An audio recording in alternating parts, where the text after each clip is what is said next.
6:30, I call to order the Charter Township Board of Trustees regular meeting, Wednesday, April 13th, 2022. Let's please all rise, remove your hats, and pay respects to the flag.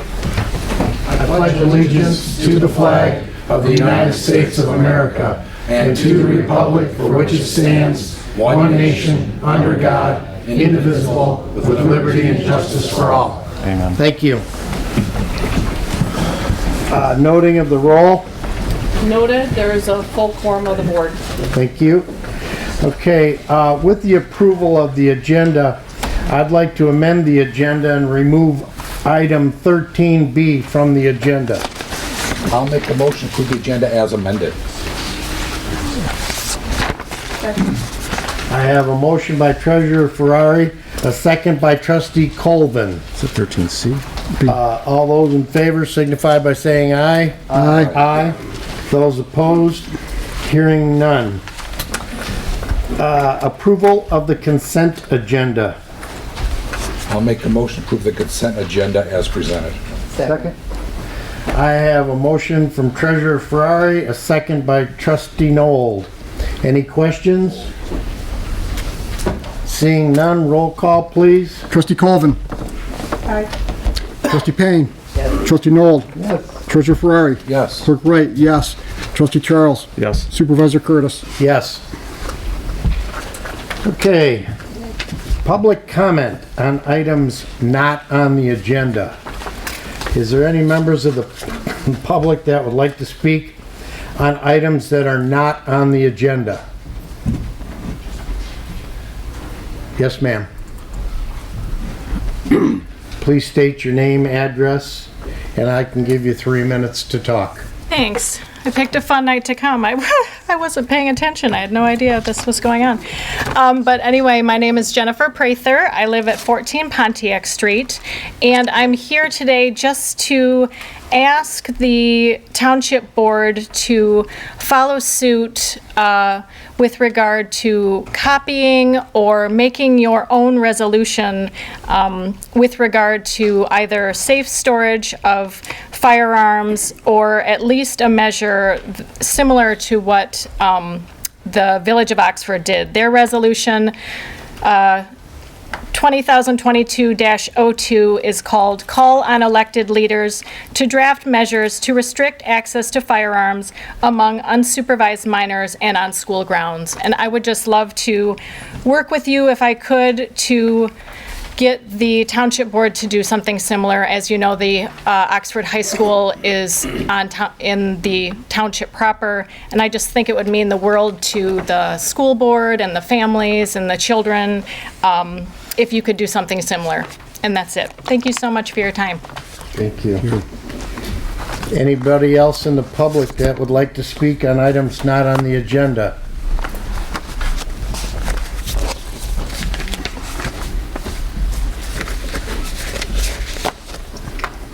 Good evening, Brian Cloutier, Director, Oxford Public Library.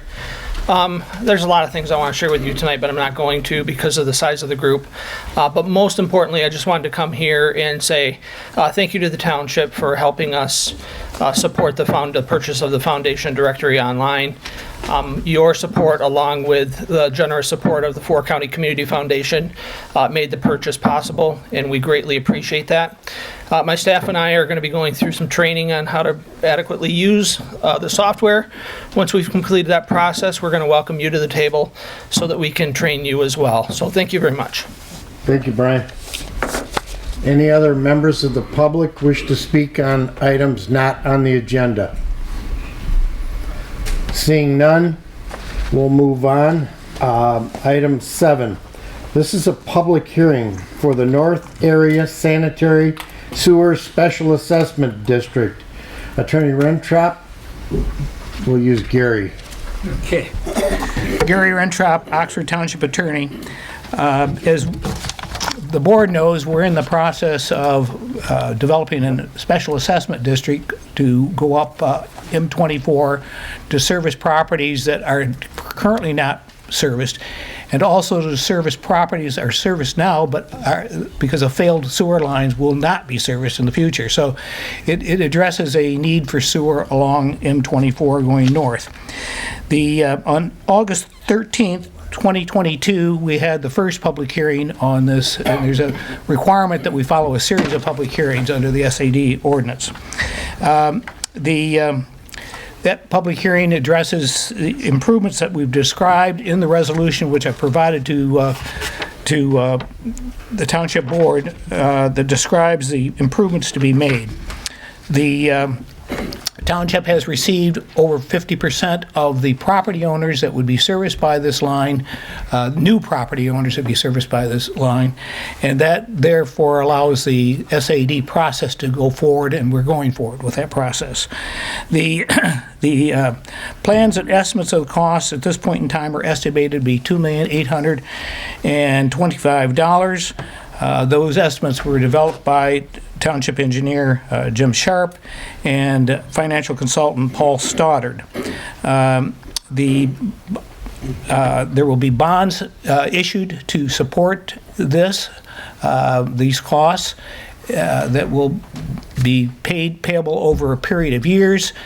The land that is being serviced by this line will act as a security for the payment of these bond obligations. The property owners will pay for these obligations. There will be no cost other than a contribution by the township initially toward the process. The parcels that are being serviced are described on Exhibit B. The request is that the township supervisor is hereby directed to cause more detailed plans to be prepared and to have necessary governmental approvals to be obtained and more accurate estimates on the costs. As mentioned, these were estimated costs, and now we are going to be refining those costs. The township shall have completed the special assessment roll at this time, and at that time, and then shall affix a certificate stating that the roll is certified. I've presented you with a special assessment resolution number 2, and if it meets with your approval, I would suggest a resolution. First, we have to have the public hearing to ask our folks Right. about that. I move to open the public hearing at 6:37 p.m. to discuss the establishment of the M24 sewer line construction special assessment district. Second. Moved by Treasurer Ferrari, seconded by Trustee Payne. Roll call? Trustee Charles? Yes. Trustee Payne? Yes. Trustee Nold? Yes. Trustee Colvin? Yes. Clerk Wright, yes. Supervisor Curtis? Yes. And Treasurer Ferrari? Yes. Okay. Are there any members in the public that wish to address the North Area Sanitary Sewer Special Assessment District that was just described by Attorney Gary Rentrop? I move to close the public hearing at 6:38 p.m. to discuss the establishment of the M24 sewer line construction special assessment district. Second. Moved by Treasurer Ferrari, seconded by Trustee Nold. Are there any questions? Seeing none, roll call? Supervisor Curtis? Yes. Clerk Wright, yes. Treasurer Ferrari? Yes. Trustee Charles? Yes. Trustee Payne? Yes. Trustee Nold? Yes. Trustee Colvin? All right, moving on. First reading, 8A, International Property Maintenance Code, Ordinance 138. Attorney Gary Rentrop and Building Official Tim London. If you have, come up here and give us a talk. Gary Rentrop, Oxford Township Attorney. Tim London and Tim brought these International Property Maintenance Code to the township. He was formerly with Orion, as you know, and he likes working with it. It's a lengthy code. It's excess of 70 pages. It deals with virtually everything, but he's familiar with it. He likes to work with it.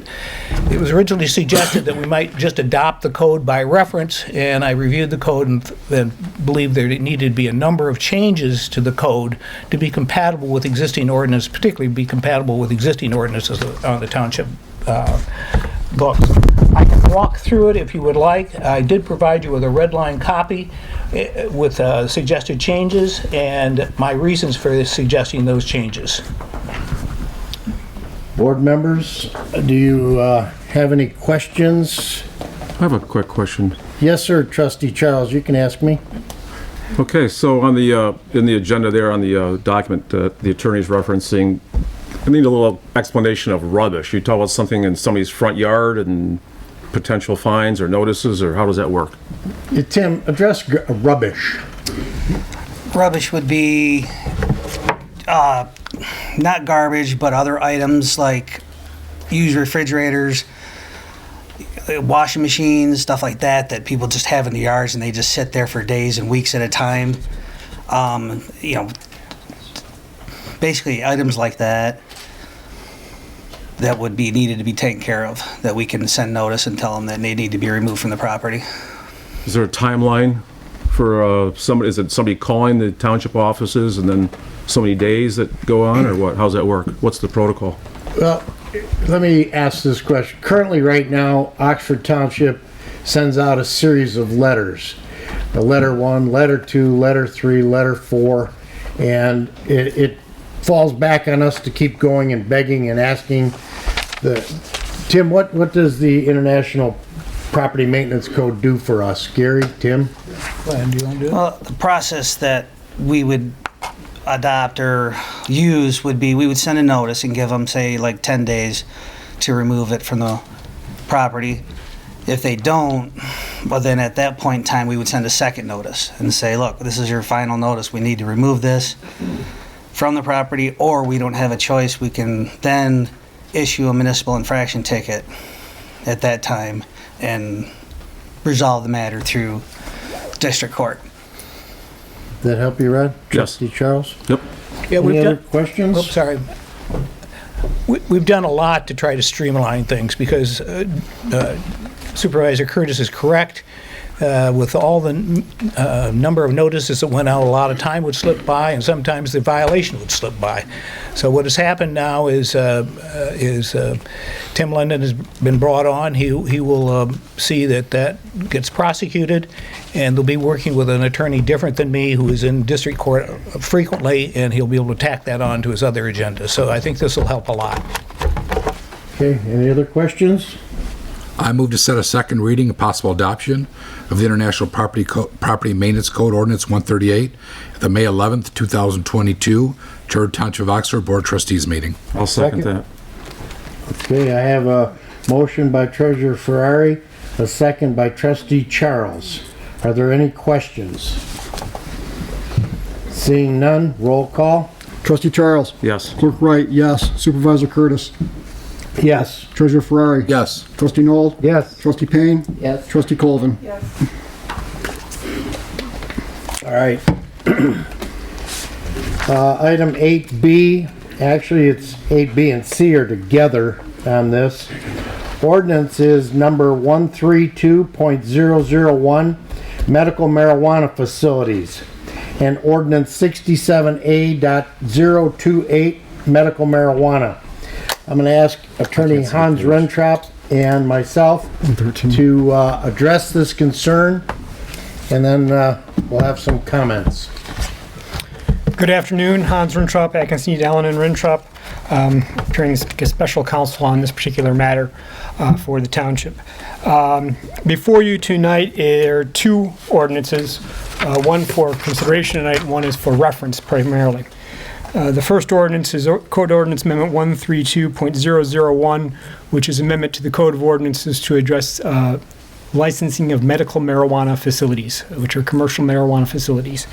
The second is the Zoning Ordinance Amendment 67A-028, which is an ordinance would be amendment to an ordinance. The Planning Commission considered an ordinance of this nature back in January. However, since that time, there have been additional changes in law that have caused us to want to rethink and remodify the language of that ordinance. So it's being provided to you for reference tonight. That ordinance will have to go back before the Planning Commission, but instead of wasting time, the Planning Commission's time, I thought the prudent thing to do, and Supervisor Curtis agreed, was to present the general principle of whether there should be medical marijuana facilities allowed within the township.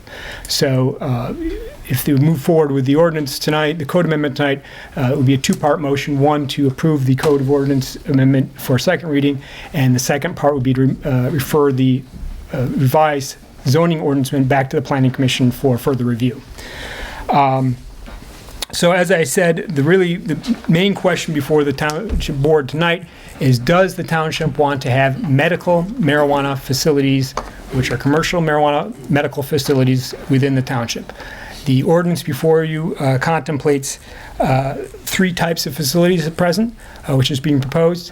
That includes a provisioning center, a grow operation, and secure transporters. There are 5 licenses allowed under the Medical Marijuana Facilities Licensing Act. Those are the 3 that have been selected as a starting point. There are a lot of information in both of these ordinances. I'm sure they're probably a bit overwhelming. I've made an attempt to summarize it in a letter to you, but it's quite frankly just overwhelming to try to do. I think I just end up providing the ordinance again to you.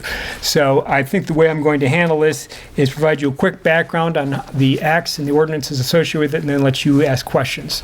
As a starting point, there are 3 acts dealing with marijuana. The first is the 2008 Michigan Medical Marijuana Act. This was a voter-initiated legislation. It is referred to as patients and patient caregivers, and that act only contemplated non-commercial activities between a patient, which could have up to 12 plants, or a patient caregiver, which could have up to 12 plants for each patient. They could have up to 5 patients, so it was 72 plants. The second act was the 2016 Medical Marijuana Facilities Licensing Act. That is the act we're considering tonight, or the licenses that we'll be considering tonight. That act was legislatively initiated and has several parts, again, to allow commercial medical marijuana. The idea was that after the 2008 act, that the state should be looking at how this could be regulated in a more commercial availability, because the original 2008 act didn't contemplate how you'd get the seeds to grow the marijuana, so it was kind of a stopgap measure. And of course, the last act, which you're probably familiar with, is the 2018 Voter-Initiated Act, which is the Michigan Regulation and Taxation of Marijuana Act, or MRTMA, which is the Recreational Act. To be clear, that is not before the Township Board tonight. The current status of the Township at this point in time is that it regulates marijuana to in my opinion, the greatest extent possible. Medical marijuana facilities are not permitted within the Township. It is opted out, is not opted into that. Recreational facilities are not allowed in the Township. That is not opted out of that act. And the Medical Marijuana Act, the 2008 Act, is established, but what we've done currently is that anyone seeking to grow more than 12 marijuana plants must do so in an industrial district. And there's case law that came down in, I think it was 2019, that said you could zone marijuana growing. So that's where this Township stands now. So the question, again, going back initially, is what tonight's contemplates is should you have these 3 types of medical marijuana facilities? Again, these are medical facilities.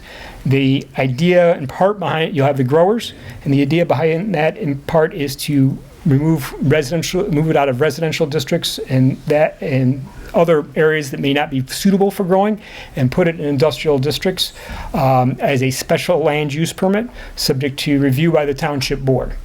The second one is the secured transporter. These are operators that move marijuana and money around associated with it. And what you're doing, if you would approve the ordinance tonight, you would allow licensing of such facilities in an industrial district subject to a special land use permit and subject to review per the standards of the ordinance that are provided. And the third one, and probably most interest to everyone, is the provisioning centers.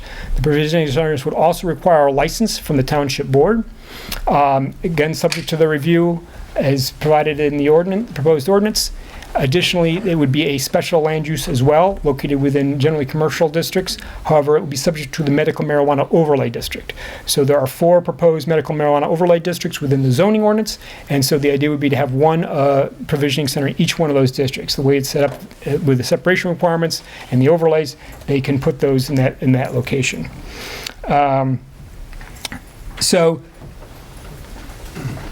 To clarify again, what you have before you is the code amendments, which is just a licensing ordinance. So anyone who comes down and wants to get to operate one of these facilities would have to receive a license from the Township Board, subject to the conditions of that ordinance. There are application requirements, there are review requirements, there are inspection requirements by police, fire, the Treasurer's Department for tax purposes, etc.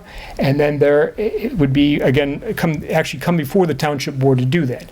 The process for getting a license would be followed this way. If someone was interested in getting a license, the first step would be to go before the Planning Commission with the property that they've selected to see if they are eligible for that use of that property. They would have to apply for a special land use permit from the Planning Commission. The Planning Commission would have a hearing on that, review the special land use permit, and if approved, would then grant the approval. It would then become before the Township Board for consideration of the license. Well, actually, the Township Board would then review it based upon the criteria presented to it. If approved by the Township Board would approve it on the condition that a state license would also be issued. So the state also has to license. So many of the criteria that are set forth in the ordinance are also state criteria as well. So it's mirrored. So you have the same information the state would have, and a few other additional information as well. So that's the sort of the rundown of where we are now. At this point in time, I think it's easiest if I just accept any questions that you have and do my best to answer those. Like I said, I know it's a lot, so. Okay, should I go with the public first? Yeah. I think I'm gonna go with the public questions and comments first, but let me tell you folks, I can read your shirts. I understand, I'm a pretty smart guy. Getting old, and this comes with age. If someone comes up to the lectern to talk support or against, you're limited to 3 minutes. And I'm going to ask that you don't come up if you're going to say the same thing the person in front of you said. It looks like there's about 50 people, 3 minutes apiece, 150 minutes. I don't have that much time, but I want to hear everything you say, and I want you to support each other. So listen, if you come up to the mic to say something, please don't come up here and embarrass yourselves and say the same thing the person behind you said. You might want to clap, you might want to stand up, you might want to give some sort of support to the person, but if you're going to say the same thing, take your time and sit down. We had 12 people talk last week. Last month it was 36 minutes. It drug out a meeting that would have been 30 minutes long. We want to hear what you say, so say it, but please don't come up if you're going to say something the person in front of you just said. So to that, Hans, I'll have the members of the audience that have something to say or comment about come up to the lectern, state your name and address, and give us your public comment on this topic. I see a hand back there. Come on up. Hello. Excuse me, I have a note here. Okay, my name is Terry Holycross. My address is 258 Ridgemont Road in Oxford. I recently heard about the potential of following a medical marijuana dispensary in the Township of Oxford. I felt obligated to be here today to express my overwhelming support. It has come up in numerous discussions between myself, family members, and my friends, and clearly the support is additionally shown in our community and voiced to the majority of our voters. We need to be mindful of those in our community who suffer from physical and health-related problems, who have no desire to get high, but use and are entitled to access basic pain relief and the benefits of medical products. Allowing these ordinances will give medical patients a safe place to get the support they need. They will also make sure that the community is receiving quality legal products. Additionally, the passing of the ordinance will ensure that cannabis is in the right hands and reduce black market sales, keeping marijuana off our streets. I would also much rather stay in my own town and have my tax dollars go to support our local needs. I highly urge you to consider all of those in your own town that have found relief with this medication, and I thank you for your time today. Thank you. Thank you.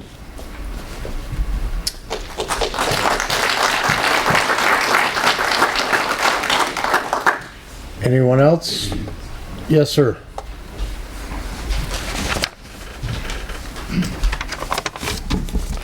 Hi, my name is Nicholas Nimo. I live at 818 Pine Ridge Avenue in Oxford. I'm here today to express my support for the consideration to allow medical marijuana in the Township of Oxford. I feel that a lot of previous negative data surrounding the topic has been emotionally driven by the select few individuals who were opposed to the passing of the ordinance.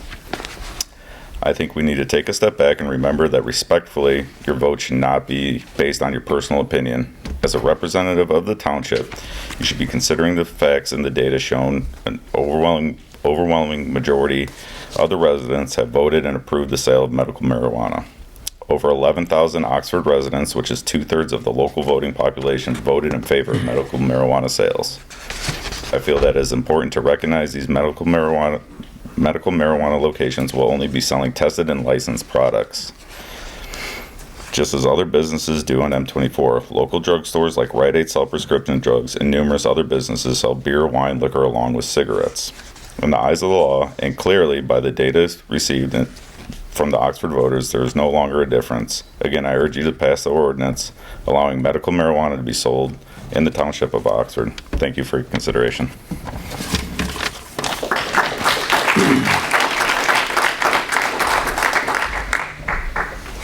Anyone else wish to come and speak in favor of or in conjunction of? Yes, sir. Name and address, please. Thank you. Andy Burbage, 810 Waters Meet, Oxford. I'll try my best to filter out things that have already been said to speed things up. Medical marijuana should no longer be weighed down by antiquated stigma of bygone eras. It should be embraced, overwhelmingly supported by the rapidly growing number of Oxford Township, Michigan residents, as has been noted. It's also important to recognise that it's recreational. Medical marijuana is recreational. Excuse me, I'm sorry, I'm nervous.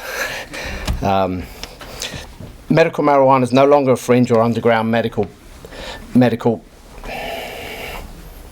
I apologise. Take a deep breath. Medical marijuana is no longer a fringe or underground medical belief, and the benefits are now irrefutable, massively peer-reviewed and globally recognised, making it a credible and sometimes only method of treatment for a wide range of illnesses and diseases, from pain relief for the terminally ill, assistance for treatable illnesses, and relief for a myriad of physiological and psychological afflictions. These people are not just numbers or statistics or news articles. They live amongst us, our family members, our friends, neighbours, parents, Little League team members, all fellow Oxford residents. And it's our obligation to do what we can to allow them the chance to live their normal lives, or somewhat normal, and giving them a chance to be all they can be. I urge you to stand on the right side of history and not be someone who dismisses or judges someone because of hyperbole and old-fashioned rhetoric and fear. I implore you to look within your hearts and legitimise and legalise medical marijuana in the township, moving it into the open and out of the shadows and the hands of criminals. Let the people of Oxford Township and its elected representatives be forward-thinking and passionate community, doing what they can to help those of their residents, neighbours and friends. Your trustees, we've entrusted you with doing what's right, so please do what's right this evening. Thank you. Thank you.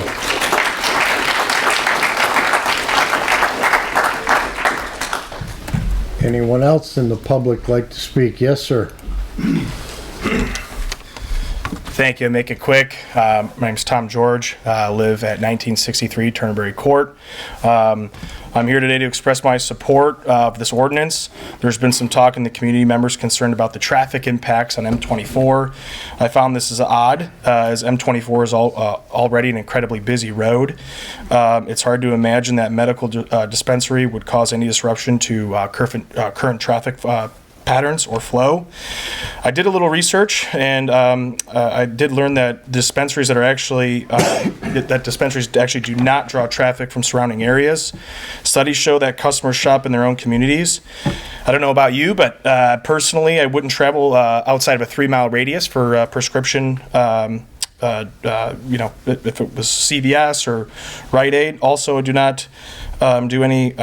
Also, not only do shoppers stay local, many dispensaries offer delivery services that additionally reduce traffic going in and out of these facilities. I think that having dispensaries in the township along M24 makes way more sense. Moving to industrial zones could result in the loss of displacement of existing industrial businesses, like what happened in the village of Oxford. I believe as many as 4 businesses were forced to relocate. So anyways, I just want to say thank you for having me up here. I support the ordinance because it will redevelop an underdeveloped area within the village. So that's it. Thanks so much. Thank you. Any other members of the public have some other things that may have been left out? Yes, sir.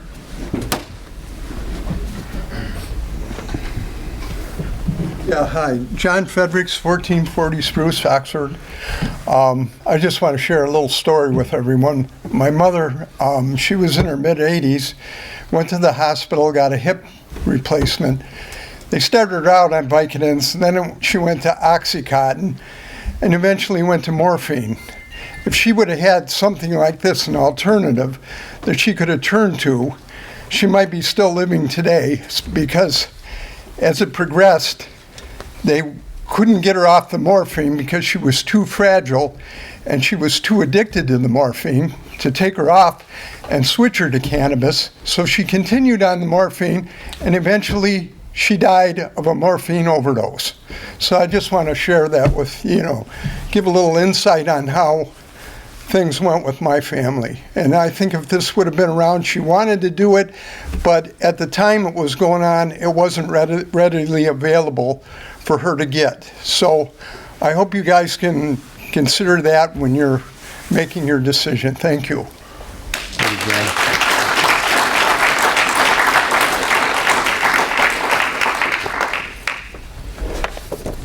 Any topic we haven't touched on that the audience would like to comment on?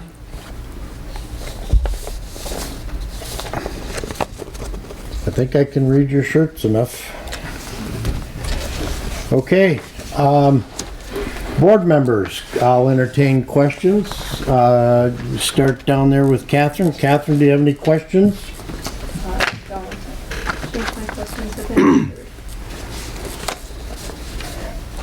I'm sorry. I said I think all my questions have been answered. Thank you. Okay.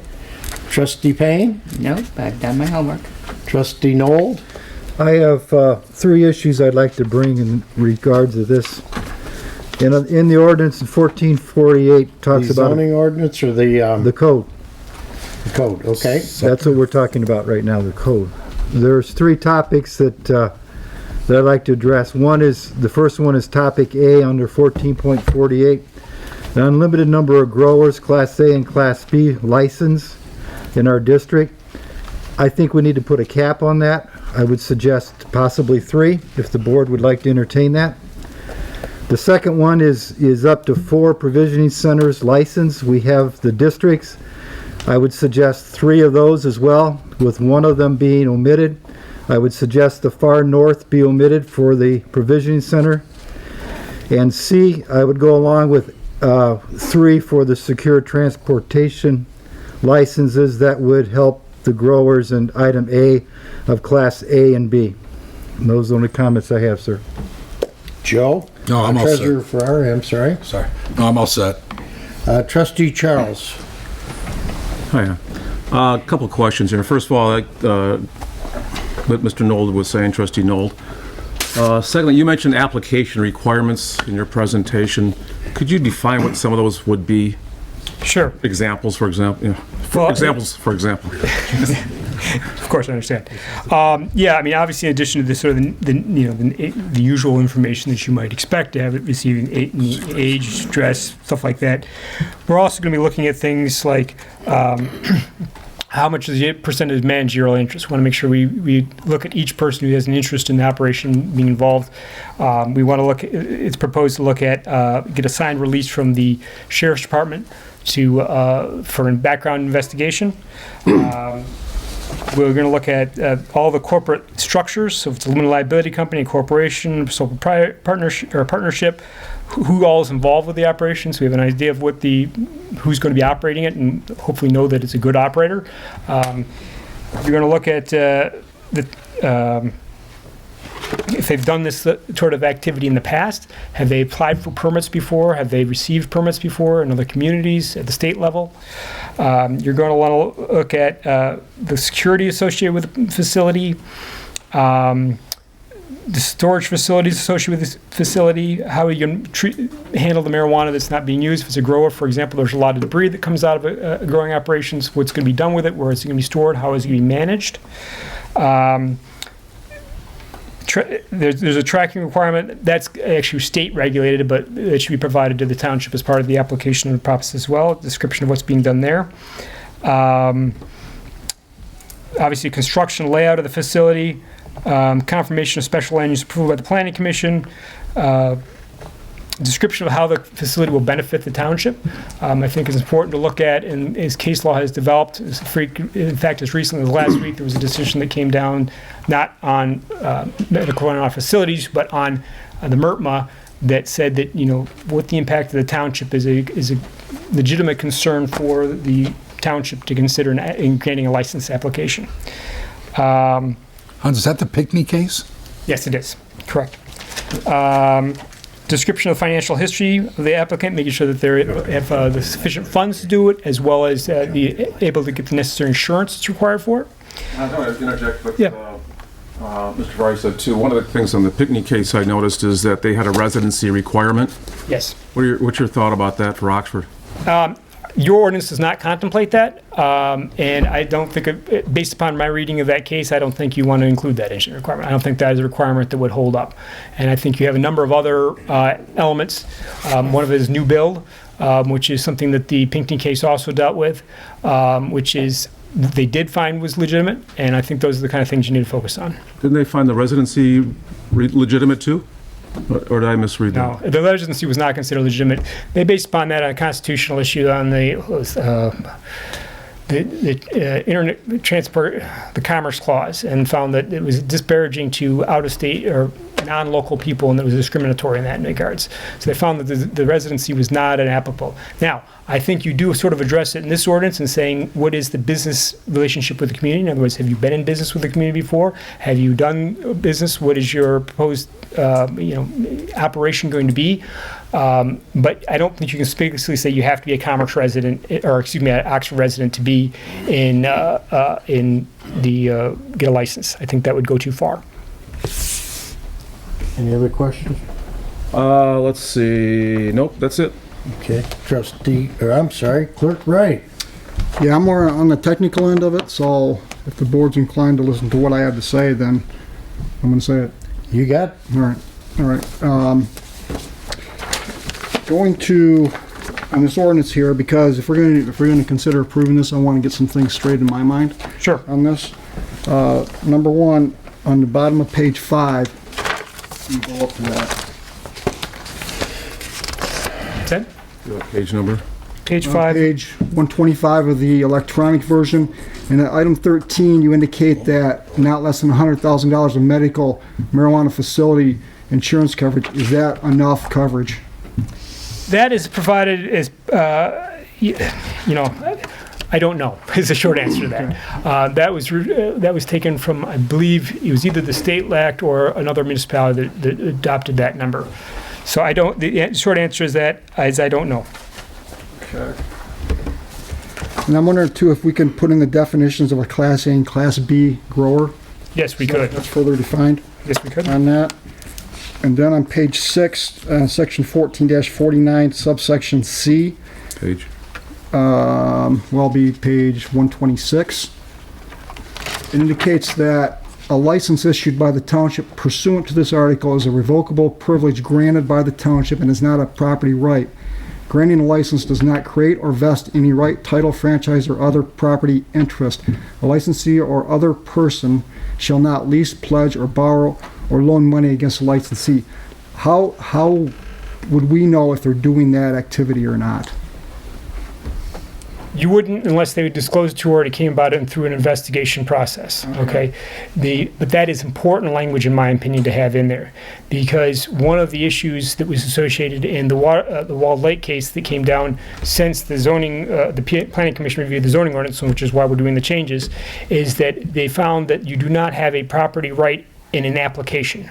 So that gives great discretion to the municipality on what criteria to apply and how to select a licensee for that license. So we want to make it clear in an ordinance that you do not have a property right until you get the license. And I think that's very important to have in there. All right, going on the next page, section 14-50, subsection 4. It talks about a registered agent right here. Is that the applicant? It could be, it may not be. So a corporation might have its, as its president or its chief chief operating officer, but a resident agent can be a corporation company. It can be anybody, number of can be an attorney. So that we're trying to get to the bottom of everything. And then on page 8, which would be page 128, a lot of the items here indicate a description, but it doesn't indicate any submission of like a detailed floor plan. Is the description actually an overview of the facility? That is language that you could beef up. I would anticipate that you're going to have that kind of description in the zoning ordinance application. So when they're going for a special land use permit before the Planning Commission, they're going to provide a site plan description and everything else associated with it. And as part of their application requirements, they're going to have to provide that information as well.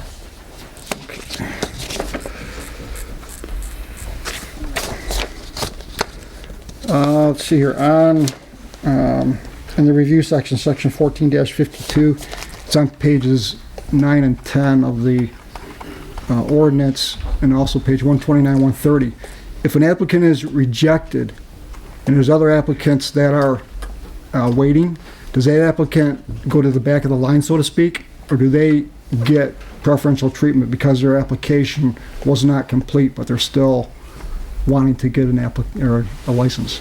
I think the way I would handle it is you have a 14-day window in which to apply. I think you would grant the applicant that is defective that 14-day window in which to correct the defection. If that is not done, I think then they follow the back of the line. So does that need to be inserted into the... Yeah, we can add clarifying language to that effect. So that way there. And then the 14 days, is that calendar or business days? We can clarify that as well. Okay. Let's see here. Going down for ventilation, how can you confirm proper ventilation? That is another provision that I took from another ordinance, I'll be honest with you. One of the problems that you have in a lot of these facilities is that, even for the workers themselves, if it's a grow facility, the air becomes very stagnant in there. I know that the facilities, most of the sophisticated facilities have very sophisticated air ventilation treatment systems, so that not only is the air good on the inside, but you're not smelling it down the street. And I know some communities where that does happen. So the treatment of the air quality and the odor associated with marijuana and grow operations is a critical factor. My understanding is these standards can be identified through the building and engineering groups. Okay. All right. And I don't know if this is listed or not on a side note.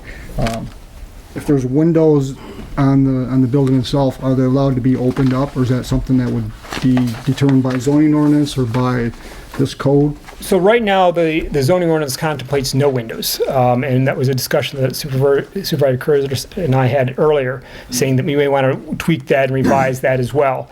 I would think that it might be appropriate to have windows in at least some of the buildings. You might limit to what you can see in and out of them, so that you're not looking at certain things you may not want to have out there. And as far as opening and closing windows, sitting here now, it's not something I've considered, but I would think you'd want to have them closed again, just mainly for security's sake. This is a valuable product, and so you want to protect it. Okay. I've addressed that for the zoning ordinance to allow windows and the inclusion of natural light within the facilities. Section 5.35E.1.b should be revised to allow for windows, but not allow for any cannabis products to be visible from the outside. So I can include odor. Next question is investigations. It indicates that the Township Treasurer, this is section 14-54, subsection 2 on page 131. It indicates the Township Treasurer shall cause an investigation to be completed to determine whether any property taxes or income taxes. How would the Treasurer investigate a person's personal income taxes? You wouldn't do any impact taxes if the township were to have an income tax, as some communities do, that would be applicable, but yeah, that could be Like removed. a local income tax? Correct, so that can be removed. Okay.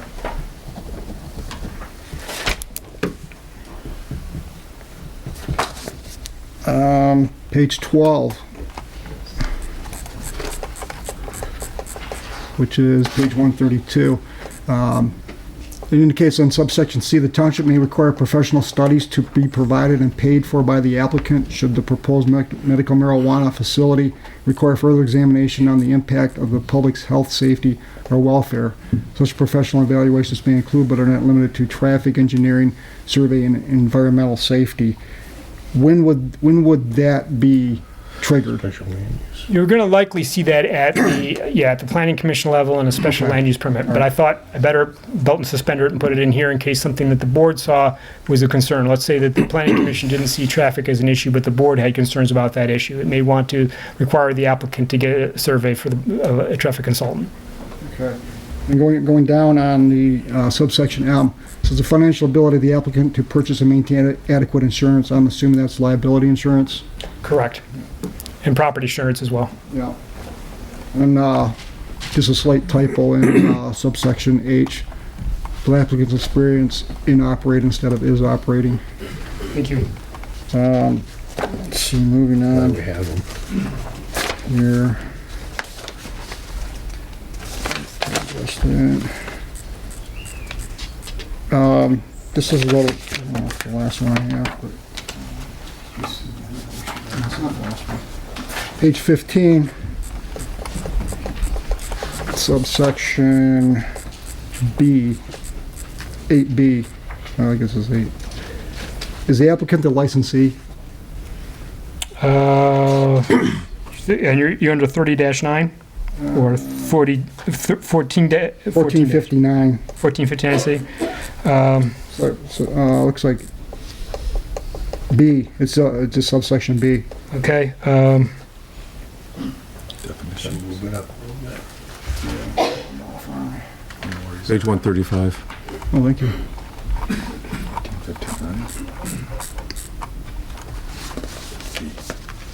Yeah, it says, when notice of possible suspension or revocation stating the cause or causes of suspension or revocation shall be mailed to the licensee's address.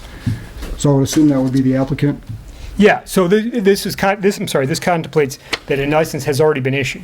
So let's say there's a violation of the ordinance, either in this article or some other article, a violation we made. The person is now a licensee. They do have that property rights. That's the notice to whom you'd be mailing to. Okay, almost finished, Supervisor Curtis. You're fine. Okay. On page 16,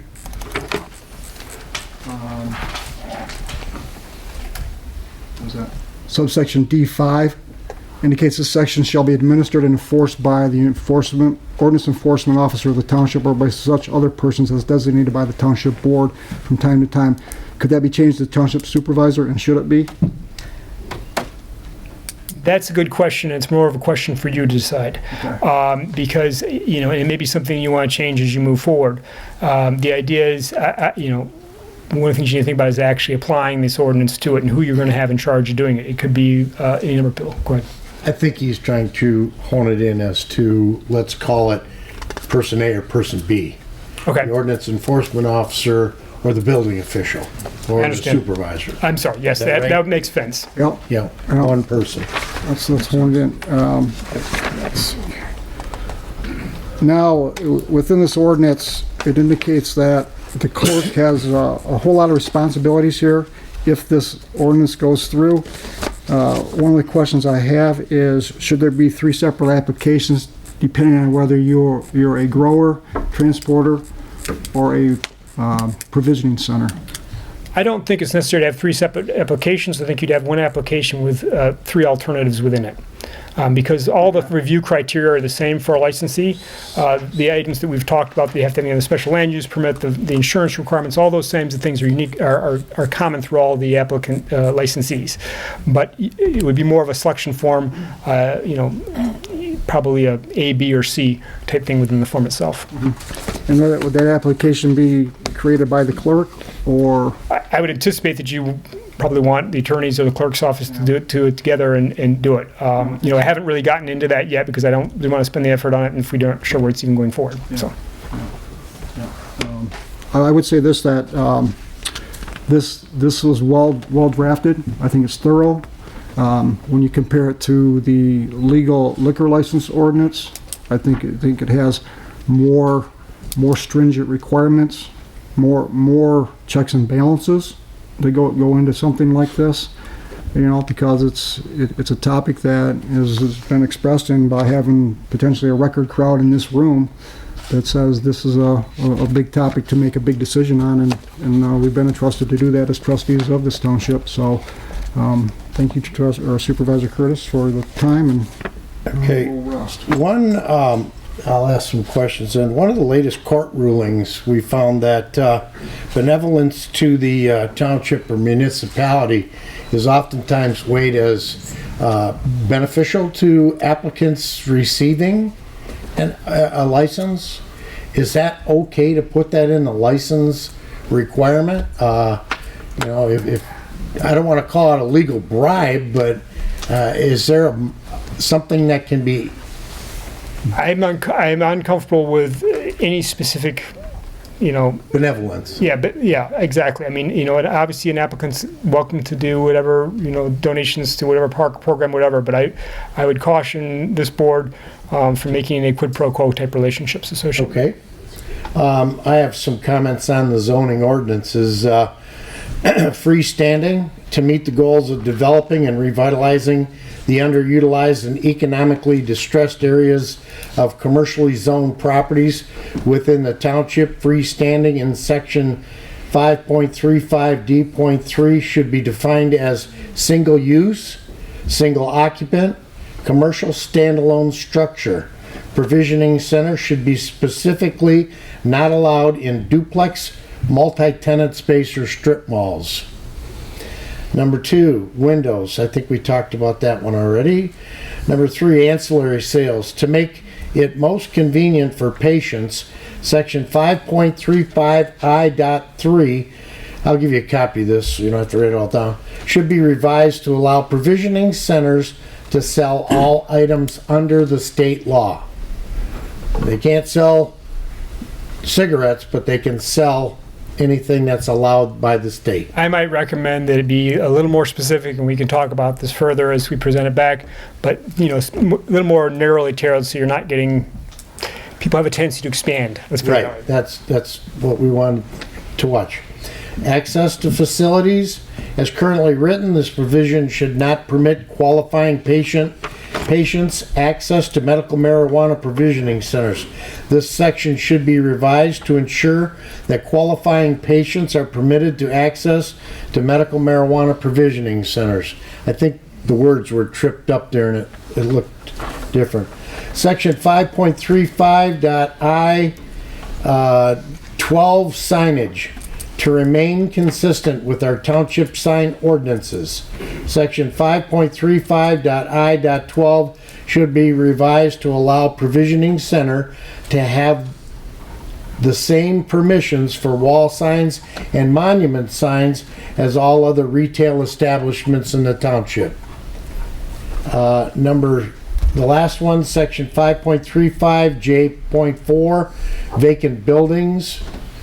To meet the goals of developing and revitalizing the underutilized and economically distressed areas of commercially zoned properties within the township, section 5.35J.4 should be revised to require that a plan showing any building to house a provisioning center is either new construction or the redevelopment or revitalization of an existing vacant single-use, single-occupant, commercial standalone structure, and the building shall have been vacant for more than 12 months. The mission behind what I did was I took those items specifically to enhance and revitalize the areas that have been vacant for upwards of 12 to 15 years and are currently non-vacant. So everybody's had a chance to talk in the audience. Everybody's asked questions up here. I move to set a second reading and possible adoption of the Code of Ordinances 132.001 for the May 11th, 2022 Charter Township of Oxford Board of Trustees regular meeting and refer the Zoning Ordinance Amendment 67A.028 back to the Planning Commission for review of the most recent proposed changes. Second. Motion by Supervisor Curtis, second by Trustee Payne. Roll call, please.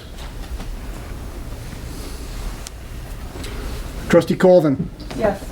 Trustee Charles. Yes. Trustee Noel. Yes. Trustee Payne. Yes. Treasurer Ferrari. No. Clerk Wright, yes, and Supervisor Curtis. Yes. Motion carries. Check, we're going with 4, not 3. Not yet. Not yet. Second reading, we're gonna Well, then we talk review. about that. It's all these items that we wrote down right here. So those all come to us back to review again. Second reading. Okay. Yes, so you have some reading to do. Got it? Okay, ladies and gentlemen, I'm going to call a brief recess so that everybody that wants to take off, you're welcome to leave or you're welcome to stay. It's such a great meeting that we chair here. I know that you have other things to do, but if you want to stay, you're welcome to stay. If you'd like to take 5 minutes and take off, you're more than welcome to. Thank you very much. Okay, I'm going to call us back to order. The room is cleared out. Yeah, we got the two most important people back there, so we'll get on them. O'Brien and Tom? Yeah. All right. Okay. Item 9A, sewer ordinance. Page. Number 195. Thank you. The electronic. It's hard to see. 9A, second reading, sewer ordinance 107A.00008. Clerk Wright. This is the second reading and possible adoption of our sewer ordinance 107A.008. And Attorney Rentrop has put extensive time to get it to this point. And based upon the last meeting that we had, the only issue was the updated map, which was received and is included in your packet. It was not able to be inserted into the ordinance the way it's set up. And that's the only change. That'll be inserted once the supplement is created by Muni Code. A couple items that were changed for highlighting is a lot of name changes were made. DEQ to Eagle, Oakland County Drain Commission to Water Resources Commission, Detroit Water and Sewer Department to the GLWA, and some sections where the building inspector were changed to the township engineer. We also made the billing and collection section generic, so it's not pinpointed to a certain date. We changed some of the utilization of where the revenues are going to be going for sewer revenues. As I stated, we updated the map, and we also inserted Ordinance 84, which is referenced in Section 62.84, subsection C. So with that, if you would, I will make a motion to adopt Ordinance 107A.008, amending and restating Chapter 62, Article 3 in its entirety of the Oxford Charter Township Code of Ordinances as presented. Second. Moved by Clerk Wright, seconded by Trustee Nold. We need a roll call, don't we? Okay, we'll take one. We need a roll call. Yep. Trustee Colvin? Yes. Trustee Payne? Yes. Trustee Noel? Yes. Treasurer Ferrari? Yes. Clerk Wright, yes. Trustee Charles? Yes. Supervisor Curtis? Yes. Item 10, 10A, Fire Department EMS Cost Recovery Fee Schedule. Fire Chief Schultz. Evening, Board. Evening. I have in front of you our proposed fee changes and adoption by resolution. We review this every couple of years. The information is sent to us by Acumed Group. They're the ones that do the billing for us. Everything that is based on is what the Blue Cross Blue Shield is what they're currently paying Medicaid and Medicare. And that's what the fees are based upon. So we're going with the recommended rates. The highlighted versions in the yellow is what the increases are reflecting. Going to.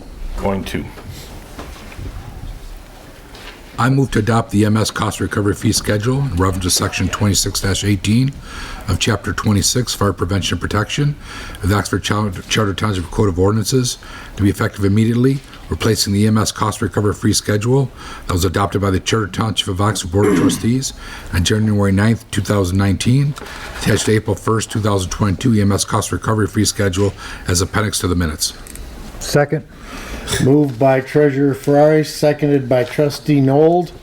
Are there any questions?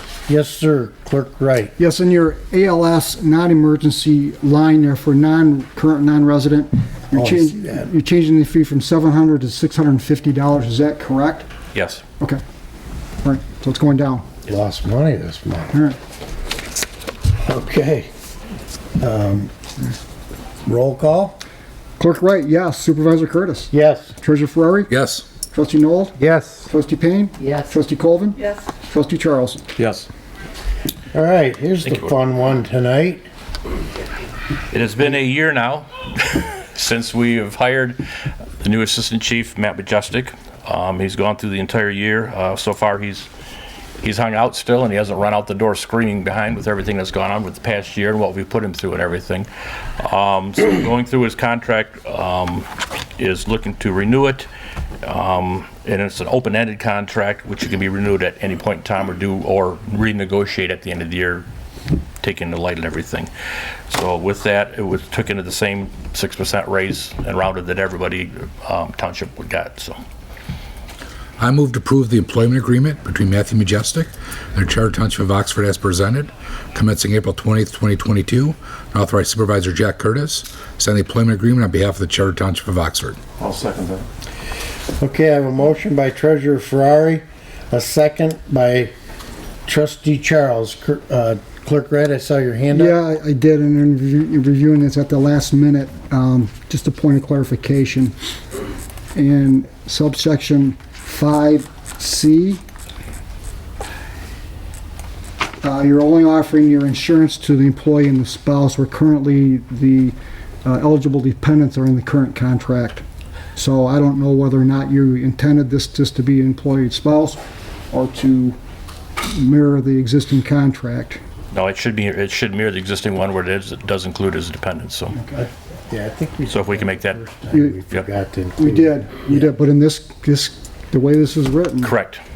They got left out. Amend that? Yes. I'll amend my motion for item C to add the employee and his family. Thank you. And then, We need a second to the amendment? Mr. Charles. and then you'll vote on the amended So I'll motion second first. that. Okay. And then also one more item in there, indicating that we pay an employee equal to 50% of the premium cost. Otherwise, for a single person, it's a sliding scale for the payment based upon age now. So as long as we're aware of that. Yes. So it probably won't happen, but Correct. I don't know that. So. Okay, are there any other questions? I have one. What's the capacity of the room? It was fine, wasn't it? Well, Absolutely. technically, the room, we could have more rows of chairs in here, so we were probably looking. Thank you. All right. I have a motion and a second, amended motion and an amended second. Roll call? Trustee Colvin? Yes. Trustee Nold? Yes. Supervisor Curtis? Yes. Trustee Charles? Yes. Clerk Wright, yes. Treasurer Ferrari? Yes. And Trustee Payne? Yes. Sheriff Engineering Report. Excuse me. Oh, I'm sorry, yes. Technically, what you were voting on was that amendment. Correct. Yep. So we You have to now vote on need the- to Vote vote on the actual contract. on the contract. Okay. All right, I look for a motion. Already there. We already did that. It's already there. The motion's there, the second's there, you just have to vote We have to on it. So vote. you had to vote on the amendment first. Thank you, Susan. A motion by Treasurer Ferrari, second by Trustee Charles on the contract as amended. Roll call. Supervisor Curtis. Yes. Clerk Wright, yes. Treasurer Ferrari. Yes. Trustee Noel. Yes. Trustee Payne. Yes. Trustee Charles. Yes. Trustee Colvin. Yes. Matt, your first assignment is get us back to the table for the union contract. Right. Makes one. We got a date? Well. Okay, Sharp Engineering. Send us Margie and I emails, please. Nothing additional other than what's on the agenda tonight, unless you have any questions for me. Thank you, Jim. Unfinished business, item 12A, North Area Sanitary Sewer Special Assessment District. Jim, you want to come up? If there are any questions, we'll address it. We're moving the sewer line north from Harriet to Dunlap Road, approximately 6,500 feet. Jim? Supervisor Curtis, could you, before, what page? I can't quite see it up there. 263 is that? Yeah, there's a glare there. So I can't always- 263. Okay, thank you. I'm sorry, it's probably off my head. Mine too. Yeah. With a three-way glare. Bounce back then. Yeah, as Gary had indicated previously, it's going to be a new 18-inch sanitary sewer line that's going to extend from approximately Gateway Drive up to Dunlap Road. It's about 7,000 feet of new sanitary sewer. I move to approve the Special Assessment District Resolution Number 2, including Exhibit A and Exhibit B, as presented in regard to a sanitary sewer project commencing from an existing manhole located at the southwest corner of parcel P0422200004, extending northerly to a point near the intersection of Lapeer Road and Dunlap Road. Second. I have a motion by Treasurer Ferrari, a second by Trustee Noel. Are there any questions? Seeing none, roll call. Treasurer Ferrari. Yes. Trustee Noel. Yes. Trustee Payne. Yes. Trustee Colvin. Yes. Trustee Charles. Yes. Supervisor Curtis. Yes. Clerk Wright, yes. Okay, item 12B, American Rescue Plan Act, the ARPA. Clerk Wright? Yes. We'll wait till you get there. Okay, thank you. What we are bringing back is that our motion that we presented at the March meeting was not specific enough, it wasn't broad enough, I should say. And what we're trying to do now is broaden that ability to utilize our attorney. So with that, what we're doing is requesting the board to approve a motion to actually expand this motion. And I guess I'll make that motion, and if there's any discussion, we'll move it from that. Okay. I'll move that in addition to the legal counsel guidance to provide direction for the ability to provide American Rescue Plan Act funds to qualifying Oxford businesses that provide resources to the Oxford community following the November 30th, 2021 incident at the Oxford High School in an amount not to exceed $8,000. That legal counsel also review and provide direction on the previously Oxford Township Board of Trustees approved use of American Rescue funds, and to allow legal counsel to assist in reviewing any future funds that are received, you can go back, any future American Rescue Plan Act funds that are received by the Charter Township of Oxford. Second. Excuse me, were you done? Motion by Clerk Wright, a second by Trustee Noel. Questions? I want to start with one. In the American Rescue Plan Act, it allows you to place some of your monies allocated to you aside for special attorney or fees to make sure legal counsel that you are making the right decision in your reporting. That was left out in the previous meeting's motion, and we're just trying to clean that up now. So, any questions? Seeing none, roll call. Trustee Payne. Yes. Trustee Charles. Yes. Trustee Colvin. Yes. Clerk Wright, yes. Treasurer Ferrari. Yes. Supervisor Curtis. Yes. And Trustee Noel. Yes. Item 12C, procurement policy.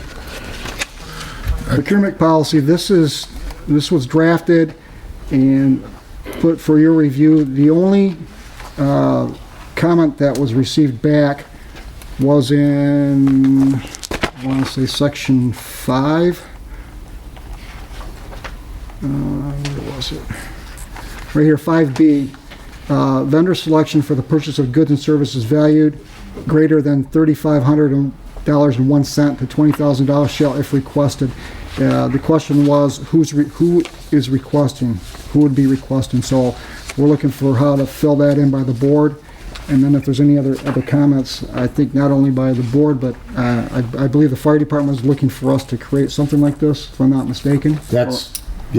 So I don't know if they have any comments on what this policy, how the layout looks, but it's for discussion, and if the board is good with this, we'll live with it. If not, then it's time to make our changes. Or the procurement policy was brought to us because we are applying for a grant at the fire department, and in order to qualify for the grant, a procurement policy must be in place at the township for FEMA grants. Yes. So I'll go down the road. Treasurer Ferrari? For that, Chris, I like to have may require a minimum of 3 written quotes. Let's say Supervisor Curtis has something he needs done now. Only this person can do it. I want to handcuff him to say, sorry, Jack, got to be 3 quotes. Well, that's what may. Well, and let me trailer on his so we can talk about this. The last bids that we've had in here, from the safety path repair to the cemetery tree cutting, we've had 2 safety path people bid on the job. Well, that would stop you from doing the job. Exactly. And what it is these guys, these companies are so busy that they don't even want to bid the job. And Jim, Yeah, they're definitely weighing what jobs they're going after, and they know their competition and whether it's worth their time to put forth a bid. That's why I like may. May. So we're not handcuffing ourselves. So, yes, Trustee. What if we just did something like RFP needs to be prepared, and instead of putting may or should, we just say an RFP, a request for bids needs to be put out. If we have 1 bid, it's 1 bid. And so be it. I can live with that. I agree with Trustee Payne. I do too. I think it makes sense. And I know on the DDA board, we've had some issues where when we do facade grants and things like that, you know, our rules there require 3 bids, but we've had a hard time getting 3 bids in some circumstances. Thank you. Across the country. So this language will read, may require written quotes, regardless of who requests them. We could change that right now to say may require written quotes or should require written quotes. Will require. Shall How about require. or prefer?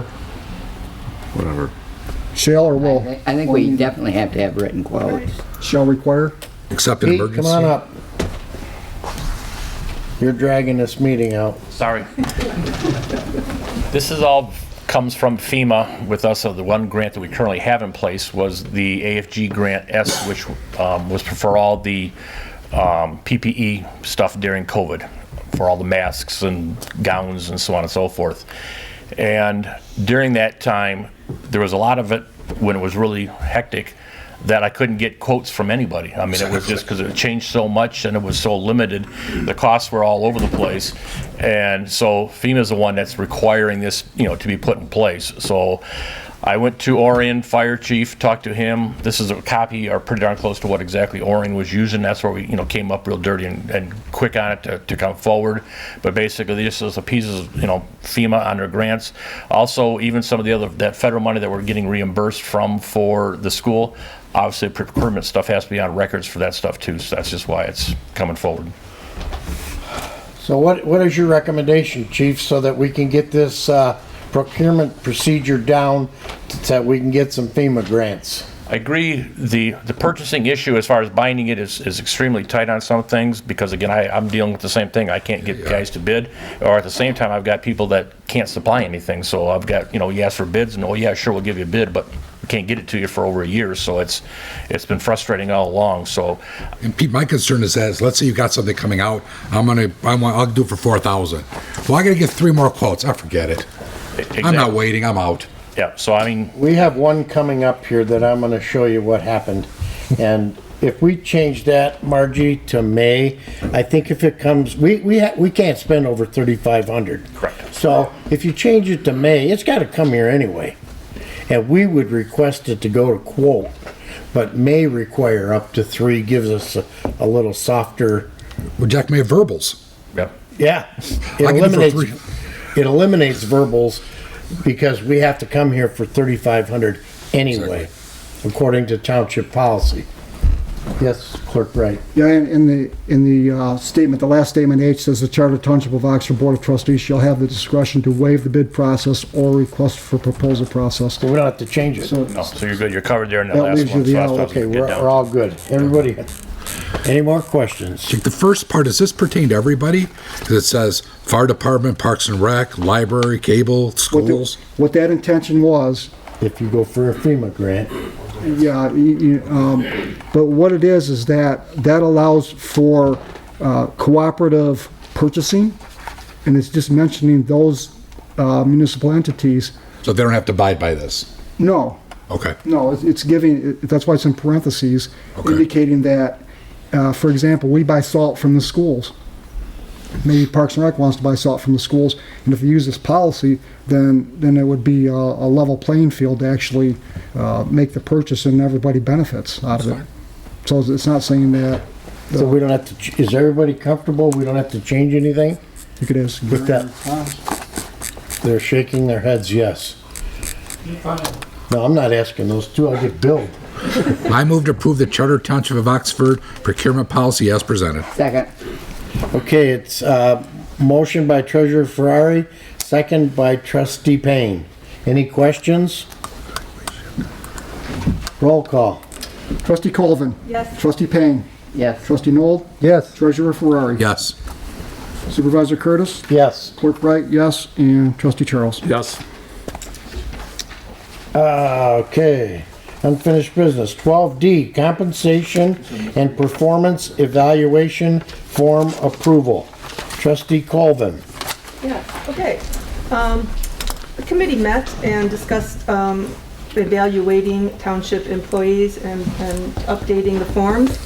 And in my most recent corporate experience, what people are using now is called a 9-box. And basically, it's just a scale that helps determine where employees fall. And it uses two things. It uses results, but it also uses behaviors. And I come from an ethics background, and I can tell you achieving results without actually looking at the behaviors that got them there can be a big problem. You end up with an end justifies the means kind of situation, so you don't want that. So we reviewed the forms and we came up with, I guess, 7 questions that look at results and 7 questions that evaluate behaviors. And then we chose to scale it, and we can scale it, and we, depending on how you rate, you end up somewhere in the 9-box, and that's how you're evaluated. We also decided that employees should be able to give their input before going through just having the supervisor. The employees should be able to say, hey, here's my accomplishments first, and then they can review them together. It allows for more collaboration, and hopefully everyone will end up on the same page Next one. in the process. Supervisor Curtis, we discussed changing the scale to be 3 points, and it's still the 5-point scale on here for the questions. For the, back down to the question, go to the questions, right there. Yeah, we had discussed only having a 3-point, 3 for exceptional, and then there was proficient, and then unsatisfactory was 1, and then there was a 0. Or 0 was unsatisfactory, 1 was insufficient. okay. Can we amend that and vote on it? Sure. What are we supposed to do? 3-point scale instead of a 5. Okay, Instead of 5 points. But what's included? Exceptional, proficient, and, Exceptional, okay. proficient, and unsatisfactory was 1, or, and inconsistent. Unsatisfactory would be a 0. thank you. How did I not miss? Yes, sir. So I get this straight. Unsatisfactory is 0, inconsistent is 1. Right, proficient and exceptional. I think we eliminated highly effective. So We eliminated highly effective. Okay, got it. Okay. So you have exceptional, proficient, inconsistent, and unsatisfactory. Unsatisfactory is 0, inconsistent is 1, proficient is 2, and exceptional is 3. So if you... Put that in a motion.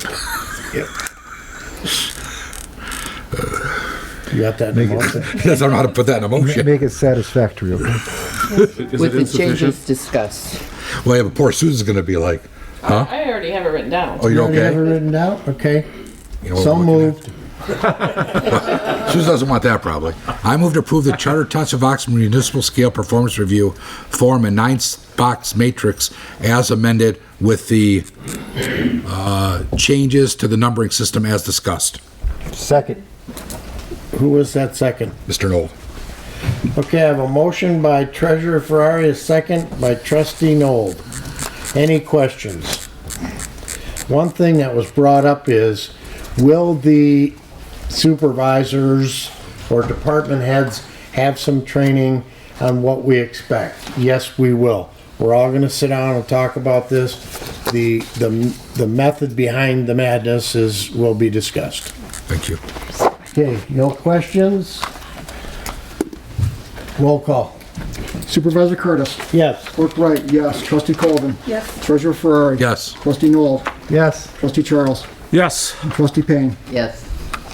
We're getting close. Item 12E, spongy moth funding approval. What's a spongy moth? I know it is Gypsy. Formerly announced as... Lymantria dispar. Formerly known as, yes. Okay, Clerk Wright? Yes, spongy moth program will be getting started next month because that's when the larvae starts to hatch and produce gypsy moths. And what we've done in your packet is showing an application that was sent to Oakland County to get into the spray program for 2022. And we've requested a $30,000 match to offset our cost. We submitted a total of approximately 446 acres. I'll show you the 3 maps of the areas that we submitted. This is Area 1 between Lakeville Road and East Draynor Road, bordering Bar Road. That was approximately 138 acres, as you can see here, circled. The next area is an area up on Ray Road, bordering Addison Township, also by Delano Road, approximately 102 acres. And the last area is a lot of narrow swaths along some traveled roads up in the northern area of Oxford Township, around the Horseshoe Lake in the Detroit Sportsman's Congress there, down by Oakwood Lake Park and such, and that's a little over 200 acres. The estimated cost per spray acre was $120.67 to be confirmed. So with that totaled to be roughly $53,000 and a little bit more, $53,818.82 if the total cost comes in at that rate at those acres. And if the county matches that amount, then we will be reimbursed 50%, and our cost out of pocket will be $26,909.41. And as you're aware, the board approved $150,000 of funding for this issue. So it looks like we're well within range of covering the cost, depending on what that dollar figure comes in at. And fellow member Charles, do you have anything else you want to add? You know, as we said before, it's been a long process to do this over the last year and a half. It's been very successful, and when we finish this, I'm going to miss driving around the township on muddy roads with Clerk Wright looking for bugs. But it's been kind of interesting and educational to look for these critters. But Curtis Wright has done a great job. I appreciate it. And as he said, we've saved a lot of money on this, a lot of money. So I think Supervisor Curtis is looking for a pothole surveyor. They're easier to find. Especially on your street. Yes, especially on Beamer Court. You know, all kidding aside, Rod and Trustee Charles and Clerk Wright, along with Danielle from the supervisor's office, and all of the people that went out and did the surveying for these bugs. It wasn't the best time of year to do it. It wasn't under the most pleasant conditions, and sometimes people aren't all that fun to work with. And It came to fruition with us working through our county commissioner, Mike Spiz, who got funds allocated to Oxford, working closely with them.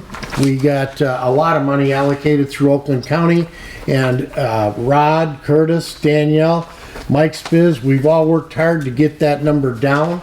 As we were led to believe, it may cost us up to $150,000, and as you can see, it may be down as low as $26,000. So congratulations to the team who did that. I move to approve the participation in the Oakland County 2022 Moth Suppression Grant Program.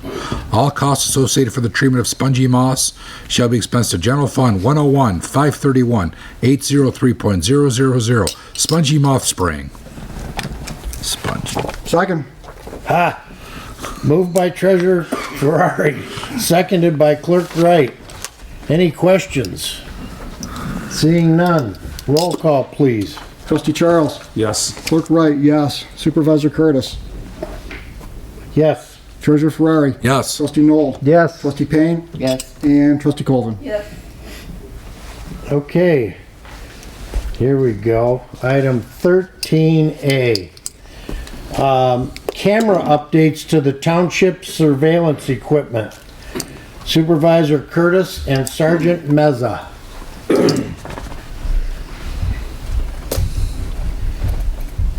We have in front of us, board members, the two leaders from the Oxford Township substation from the Oakland County Sheriff, talking about some camera updates tonight.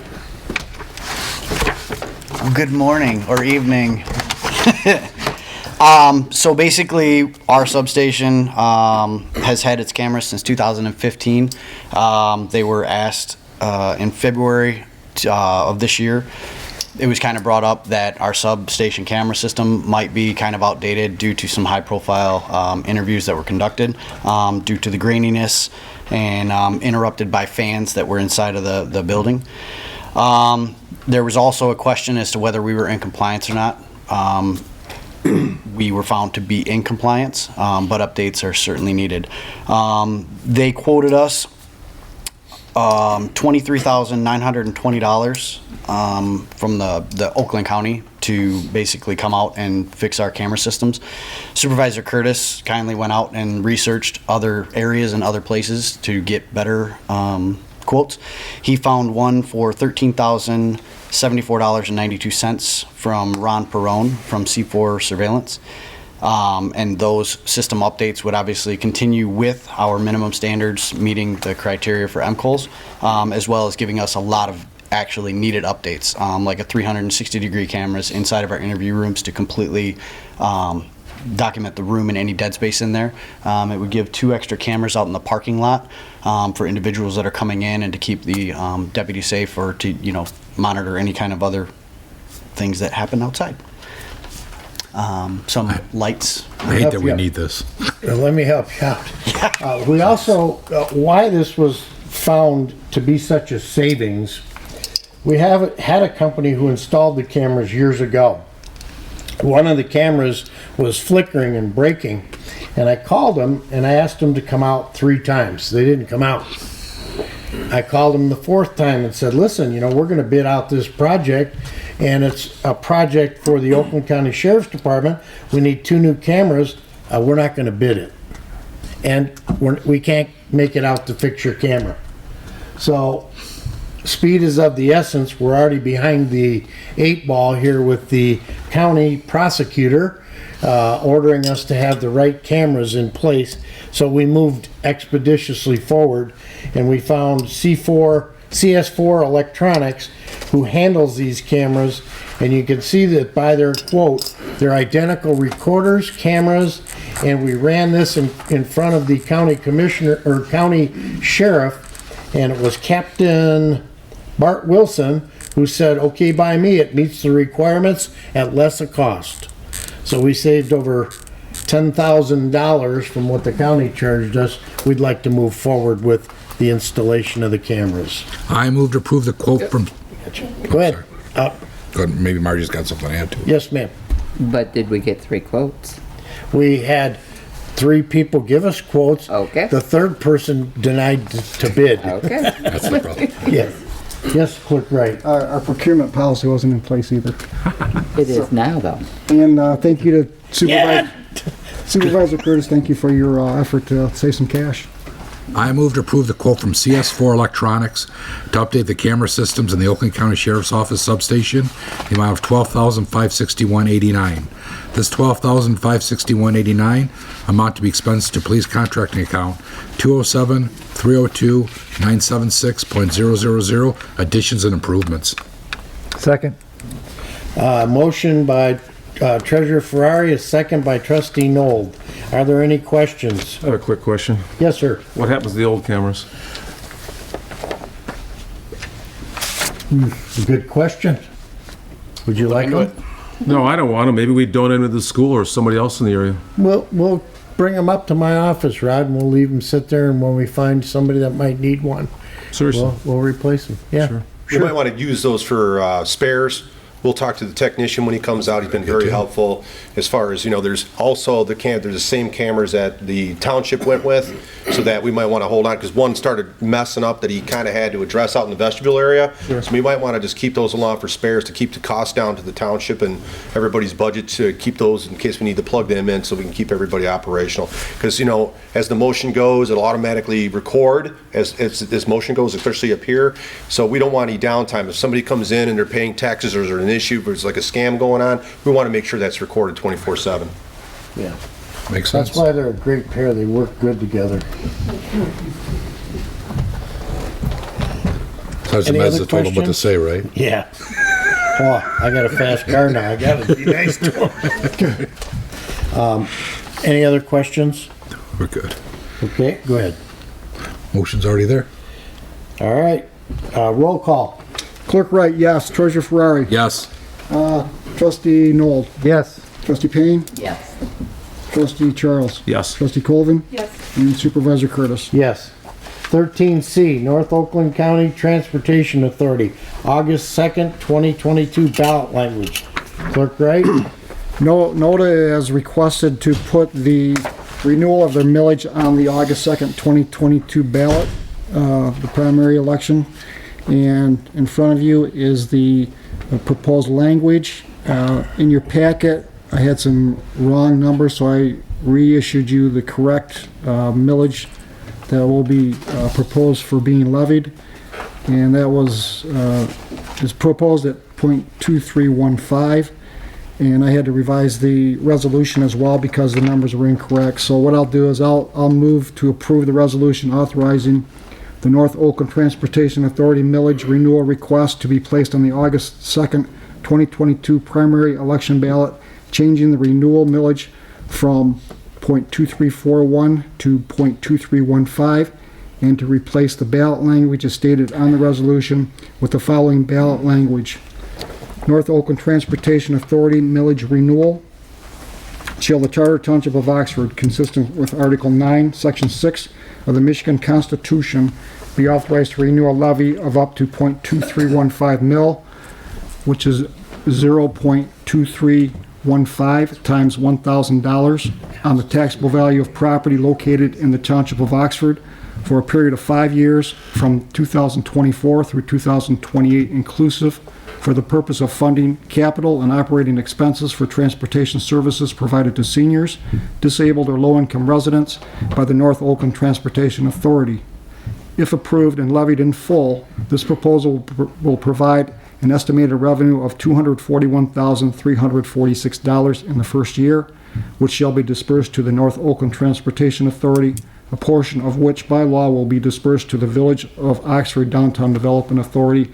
Yes, no, to be placed on the August 2nd, 2022 primary election ballot for the Charter Township of Oxford and the Village of Oxford. Second.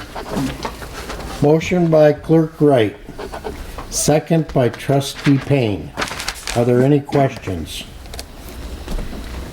Seeing none, roll call. Trustee Colvin. Yes. Trustee Payne. Yes. Trustee Nold. Yes. Treasurer Ferrari. Yes. Supervisor Curtis. Yes. Clerk Wright, yes. And Trustee Charles. Yes. Okay. Item 13D, Oxford Township support emergency operation plan amendments. Working with chief and assistant chief, we took our Oakland County Emergency Operations Manual, updated it with names, telephone numbers, contact information, so that we provide them with accurate contacts throughout any emergency. Board members, in front of you, you can read and see where we've added supervisor and names like that, and assistant chief. I move to approve the resolution to adopt the Oxford Township Support Emergency Operations Plan dated April 14th, 2022 as presented. Authorize Supervisor Jack Curtis and any other Oxford Township officials to sign the Oxford Township Support Emergency Operations Plan as required. Second.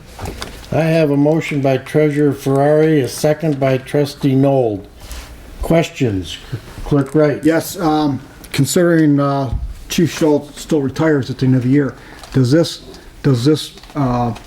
document need to be updated? Until Chief Schultz retires, it'll remain this way. And then we'll change it again. Okay. You can change it. At such time in the future, then you can do it by just that page, wherever my signature is, can be changed out, and depending on what else takes place with assistant chief and such at that time, you can do it by just the page and send it down. You don't have to redo the entire thing. Do the whole thing. And it doesn't reset the 4-year requirement? No. Okay. And this will be good for 4 years then. Okay. To be renewed in 2026, correct? Yes. Okay. Motion on the floor, correct? Yes. And a second. And a second. All those in favor signify by saying aye. Aye. Aye. Those opposed, hearing none, motion carries. Item 13E, road graveling. Board members, every year, the road commission comes around and wants to improve our roads, but we have to help pay for it. So what we did was we called upon the new foreman from the Road Commission of Oakland County, Colin Campbell. He's the maintenance foreman, and he recommended that the following roads be included in the Oakland County Road Graveling Program for 2022. Number 1, Coates Road between Draynor and Seymour Lake Road. Number 2, West Draynor Road between Sanders and Baldwin. I've yet to get a consistent price from or a current price for the graveling. We took we've guesstimated it and come across with it being funded by 1/3 each from Road Commission of Oakland County and Oakland County and Oxford Township. Oxford Township currently has $209,000 in available tri-party funds for the road projects. So, Jack, remember that email we sent out from the committee that we snuck into the county's bidding process? We did. So we might even get a better price. Correct. So that'd be even better. I move to participate in the 2022 Oakland County Road Graveling Program. Authorize the Road Commission of Oakland County to place gravel on the following roads: Coates Road between Draynor Road and Seymour Lake Road, and West Draynor Road between Sanders Road and Baldwin Road. The cost of graveling to be paid through the Oakland County Tri-Party Program. Any additional cost shall be expensed to Road Fund Account 204. Second. Moved by motion by Treasurer Ferrari, second by Trustee Nold. Are there any questions? Seeing none, roll call. Treasurer Ferrari. Yes. Trustee Nold. Yes. Trustee Charles. Yes. Clerk Wright, yes. Supervisor Curtis. Yes. Trustee Colvin. Yes. And Trustee Payne. Yes. Item 13F, MDOT Performance Resolution for Municipalities Approvals. Every year they ask us to approve a resolution through MDOT for approval of the performance resolution for municipalities for the purpose of issuing an individual permit for the use of state highway right-of-way. The completed resolution is due May 1st. The following motion is offered for your consideration. I move to approve the Michigan Department of Transportation Performance Resolution for municipalities as presented. I'll second that. I have a motion by Treasurer Ferrari, a second by Trustee Charles. Any questions? Seeing none. All those in favor signify by saying aye. Aye. Aye. Those opposed? Hearing none, motion carries. Item 13G, acquisition of temporary easements for the water main line on Draynor Road. Board members, we have been working on connecting a loop of a water main from Woods of Tullamore to just east of M24 along Draynor Road. We have been meeting in the Water Sewer Committee, Jim, and discussing this for how long? 18 months. Okay, we're down to month-to-month meeting with 4 residents of the community that did not want to accept an offer, cash, sewer, water tap. They just did not want us on their property, near their property, or around their property. What we did was we've moved our water main into the road easement. We've met with Road Commission and couldn't put it in the roadway, but moving it into the road right away, there's also utility poles there. So in order to work safely with our contractors and away from these utility lines, we need a 5-foot temporary easement from these 4 homeowners. Currently, 1 homeowner has signed the easement, temporary easement. We have promises from the other 3. This is a parallel path. Working with our attorney, Gary Rentrop, the acquisition of these temporary easements is a parallel path. We need this board's approval to take by eminent domain a temporary construction easement, or these residents will come in and sign. Why we're running on parallel paths is it's been going on for 18 months. And 18 months ago, this project probably would have been $100,000 cheaper. But trying to facilitate with these 4 homeowners, we finally have them down to, look, here's what we're gonna do. We're gonna take 5 feet of your temporary yard. We're gonna dig our hole and make it safe for the excavators. We're gonna replace your yard back to the way or better than what the Road Commission left it 2 years ago. So I think we have their signing of the easements, but we want to get this to go through so that if they don't, or they keep playing hardball with us, we're all done. We need to move forward with connecting this water main. We don't have to execute this if we get those signed documents. Treasurer Ferrari's been going to their home, to the one home, and getting it signed. He is scheduled Saturday to get one signed, and we are scheduled out into next week to get some signed. This is only parallel path. We're gonna take this if it's passed by the board, because to make these workers safe, to complete our water line, we're gonna have either this or that. We're done. We've worked very hard to get this easement, offering them water taps, money, it doesn't matter. They just don't want anybody out there. They've had a bad experience from the Road Commission of Oakland County, and we are gonna make it right after we go through there and put our water main in. So Jack, for the motion of as presented, may put it as needed? Will that accomplish what you're trying to? Sure. Because then if we don't need it, we don't need it. Right. How's that sound, Gary? Sure. I move to approve the resolution authorizing eminent domain for temporary construction easements as needed. Second. Motion by Treasurer Ferrari, second by Trustee Noel. Any questions? Just one question. Joe, is that modified? I had drafted it in the discretion of the supervisor. He would make that determination. It's there. Well, but his motion says as needed. It doesn't incorporate who makes that decision. Oh. Is there something new there? Well, no. Who determines it's needed? You, as if you can't get your people signed. Okay. Yeah. Well, hopefully all of them signed, no issues. Right. If Supervisor Curtis says John Doe didn't sign, well, it's needed. Do we have to have that in that motion? That's what I had thought. That's what I put as needed versus as presented. Clerk Wright. And in the resolution, it says the township supervisor is hereby authorized in his discretion as he determines necessary. Exactly. So it looks like it gives you that flexibility to move Okay. Any other questions? A motion on a second, right? forward. Yes, sir. Roll call, please. Trustee Colvin. Yes. Trustee Payne. Yes. Trustee Noel. Yes. Treasurer Ferrari. Yes. Supervisor Curtis. Yes. Trustee Charles. Yes. Clerk Wright, yes.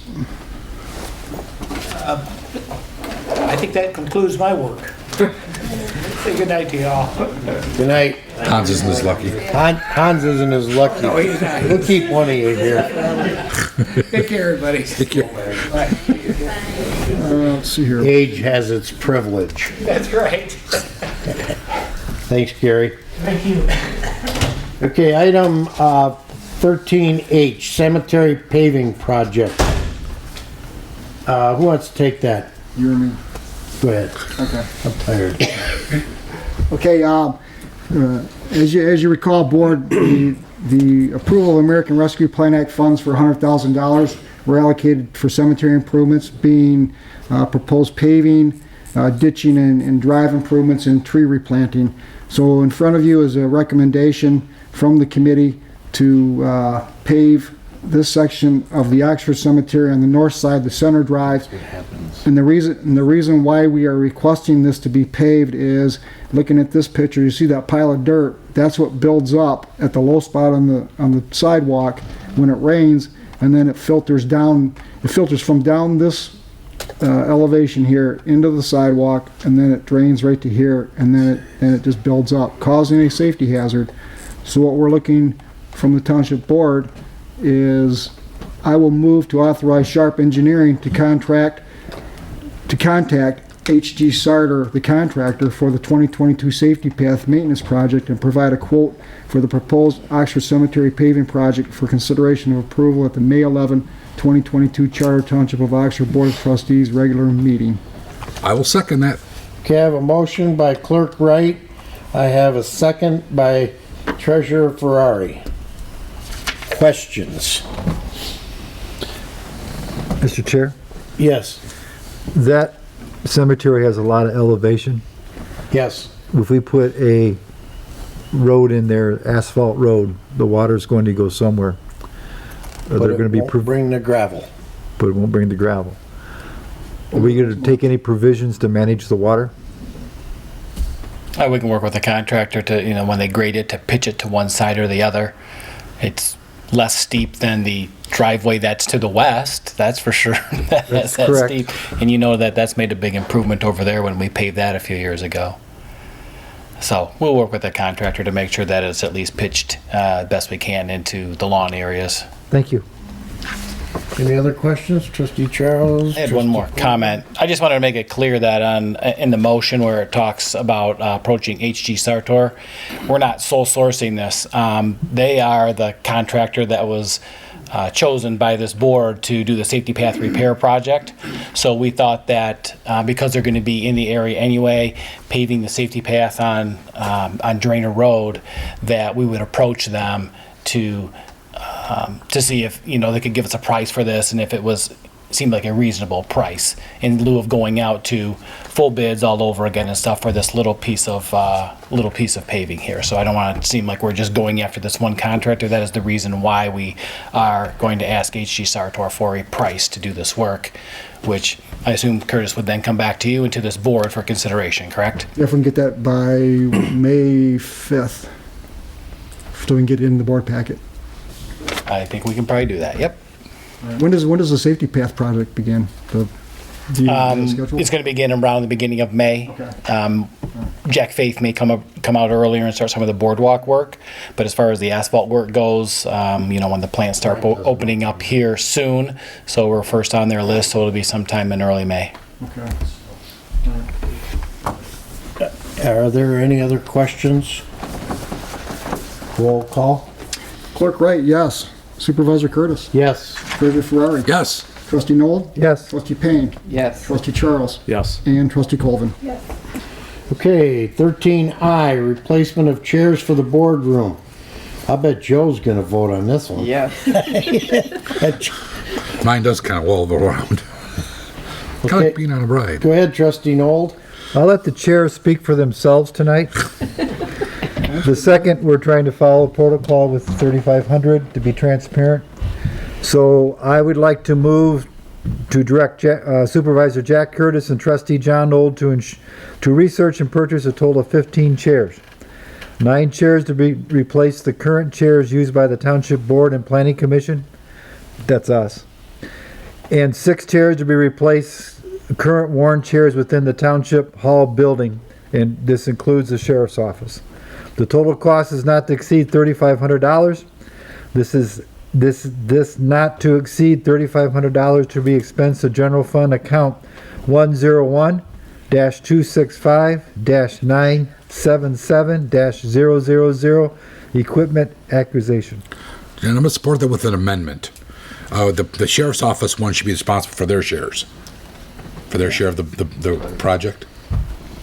Because you said including the Sheriff's Department? We were going to replace them within the building. If it's come to our attention, there's some possibility of sheriff's chairs need to be replaced downstairs, and we were going to do that part of this project. But you charge it to them? We'll charge it to them. That's fine. Then I'll second that. Okay, I have a motion by Trustee Nold, a second by Treasurer Ferrari. Questions, Clerk Wright? So we'll pay for them, and then if they choose to purchase from the township, then they will reimburse the township. Correct? I have a question too. Yes, sir, Trustee Charles. Are you sure that that's enough money for these chairs?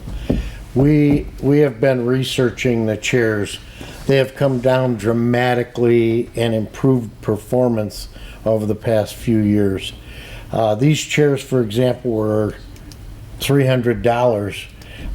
We have some new office chairs in there that were $120. We feel it's enough. All right, because I mean, I've purchased them for my office in the past, and they're not cheap if you buy good chairs. So that's why I'm wondering if this is enough money. Well, we don't want the gold-plated leather ones. Oh, Orient Township. Well, just one, Joe. Orient Township chairs, John did some work. Orient Township chairs, they spent how much, John? $525 a chair. Yeah, so we didn't want to go that high. We'll take theirs. So I called Staples, and the numbers range from 176 to 225, depending on what's on sale, and I think we can do better if we buy 15 or so. Yeah. Buy me one. Can I put an order in as well? Sure. Okay, I have a motion, I have a second. Any more questions? Seeing none, roll call. Trustee Colvin. Yes. Trustee Payne. Yes. Trustee Nold. Yes. Treasurer Ferrari. Yes. Supervisor Curtis. Yes. Clerk Wright, yes. Trustee Charles. Yes. Item 13J, Township Investment Policy, Treasurer Ferrari. Board members, I need to revise our investment policy due to all the different mergers and that with the different banks involved. You've got our current policy at the end for our resolution and the one that I'm proposing. That being said, I'll make a motion that the Oxford Township Board of Trustees amend its approved Township Depositories Resolution, effective April 1, 2022, authorize Treasurer Joseph G. Ferrari to address any follow-up implementation. Second. I have a motion by Treasurer Ferrari. I have a second by Clerk Wright. Questions? Seeing none, roll call. Clerk Wright, yes. Treasurer Ferrari. Yes. Supervisor Curtis. Yes. Trustee Colvin. Yes. Trustee Charles. Yes. Trustee Noel. Yes. Trustee Payne. Yes. Motion carries. Item 13K, 2022 West Nile Virus Prevention Program. Board members, as you can see, we're looking at doing a lot of the same stuff as last year, except we still have some mosquito dunks left over. So we're going to look at purchasing cases of the Netrapel mosquito repellent sprays, have those available for Seymour Celebration. Question, Clerk Wright. Is there going to be a limit or unlimited? For what? For the dunks. Till we run out. Go down. We just buy 25 cases until they go out. We don't buy any more. What I'm saying is, you don't want somebody coming in and saying, I want No, we do 6 in the beginning, but then they come back for another round. another round of 6? Yes. Okay. My front and my backyard. Trustee Charles, your question? I was just saying I could use them in the front of my house as well as the back, but that's fine. Okay. I'll make a motion to purchase 25 cases of the mosquito dunks, 12 by 2 packs for $1,146, include shipping. 2 cases of the Natural R XRT tablets for $1,795.40, include shipping, and 32 cases of 12 1 ounce natural repel mosquito repellent sprays for $1,063.68. Total project expenditure is $4,508 with $3,912.38 coming from the Oakland County West Nile Virus Prevention Grant, account number 101-000-072-006 and 9270, and from Oxford Township General Fund, account number 101-531-880.001. Second. I have a motion by Treasurer Ferrari, a second by Clerk Wright. I have just one thing to add. We're paying $92 for all this stuff out of general fund. The rest comes from a grant, so it's pretty good. Any questions now? Seeing none, roll call. Trustee Charles. Yes. Trustee Colvin. Yes. Trustee Noel. Yes. Treasurer Ferrari. Yes. Clerk Wright, yes. Trustee Payne. Yes. And Supervisor Curtis. Yes. I'll make a motion to adopt the resolution authorizing the West Nile Virus Fund expense reimbursement request as presented. Second.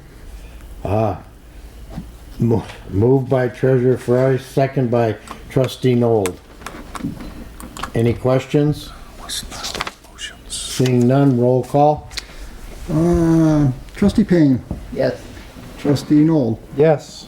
Treasurer Ferrari. Yes. Clerk Wright, yes. Supervisor Curtis. Yes. Trustee Charles. Yes. And Trustee Colvin. Yes. Item 14, items removed from the consent agenda. We had none. Item 15, in closing, public comment. Are there any comments from the public?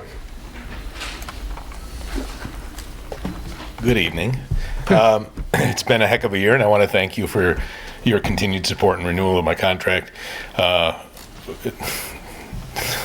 It's been a challenge to say the least, but it's one that I can't say I've enjoyed it, right? And and we all know why. But I have to say it's been a challenge that I am glad that I've received your support to continue moving forward. So thank you for that. And since you already did that, one of the things we found out through the emergency operations plan is that we are lacking as a community in our leadership from elected officials in your compliance with training and understanding in the National Incident Management System and the Incident Command System that we found out through the emergency operations through Kevin Sadaj from the county, and there is a host of classes, 8 in total actually, 6 of which are all online, which I think all of the electeds would benefit from doing the online, especially there are 2 classes, the Basic Emergency Operations Center Functions and Incident Command System Overview for Executive and Senior Officials. That would be extremely beneficial for all of you and your deputies. Sorry. So now I got everybody hating me tonight. But I would, after that, I would also suggest that the supervisor, the clerk, and the treasurer at least probably follow through and finish the 2 in-person classes, Incident Command 300 and 400, which are very beneficial for if we have something, obviously what we experienced in November was one thing. But this would be something more to the relation of a natural disaster, something where we would really have an emergency operations center set up and where we would be having you making decisions on behalf of the township, having you making financial decisions as to how we're going to be handling things, having the clerk determining the language and the manner in which we are doing that as well. So I think it would be very beneficial for all of you to do that. You sent us the links? And I'm going to send it in an email. We're going to have a message go out. And just so you know, you can't. The motion was passed under contract. So when you start doing the classes, not my fault. Contract now. That's on next month. I really have to say this. We went through this emergency management protocol, and those guys knew what they were doing. They're trained for it. They're trained for it. You know what I knew to do? Stay the hell out of their swim lane. If they needed something, get it for them. Whatever they needed, they asked, they got. Whatever they didn't need, I didn't stick my nose in their business. They knew how to run their business. After going through this emergency operations, we learned that we did things pretty right. Oh, yeah. You guys did things excellent. We did them pretty good. You know, we made water, we made buildings available, we made resources available. So there are protocols that we should learn and know. And he looked like a little 10th grade kid who got his first thing, you know, and he's over there. You guys need training. But it does make sense. Again, I thank you for this report, and It does. but if something bad happens from a mostly, and realistically, it'll be a natural disaster type thing, tornado or what have you, we'd need to have some. We need you folks to be a little better prepared from a training standpoint and have a better understanding of what we're going to be going through and dealing with the rest of Homeland Security and Oakland County Emergency Management and the like. So, I think I talked to Pete 6 times, and all I said is, do you need anything? No. Are you the emergency operation manager? Yes. I said, call me if you need something. And I think he got tired of hearing me, but I didn't know what, you know, here's what have we got to do? And it worked. But man, it makes sense. If we have a tornado hit a certain area, I mean, we might know what to do. Again, thank you, folks. Thank you. you. Appreciate it. Okay, so I did it in under 2 hours. Oh, we have one more. Come on up, Brian. I promise. There's a lot of things I'd like to talk to you about, but I won't. First of all, let me change hats. President of the Historical Society Museum. We, at our last board meeting, discussed the possibility of hosting the cemetery tour again this year. It's been a few years since we've done it. We're looking at going back to the table to redo the part of the early settlers. We would like to do that. The society is interested in doing that. I know that there's a protocol we have to go through with you, so I'll be in touch with whoever I need to talk to do that. But I just wanted to let you know it's coming. Second, a little more complicated, put the library hat back on.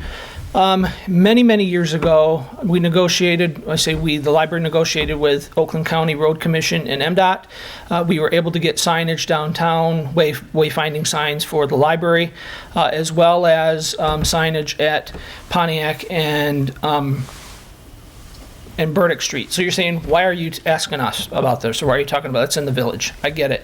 The village has been extremely unsuccessful in getting those signs back up. I don't know what's going on with the relationship between the village and MDOT, but MDOT, I guess, I'm getting the word that MDOT is resisting, and they're not doing that. Yes, sir. Were they taken down when the 24 reconstruction was done? Yes, and we paid for them initially, so that's why I'm a little perturbed.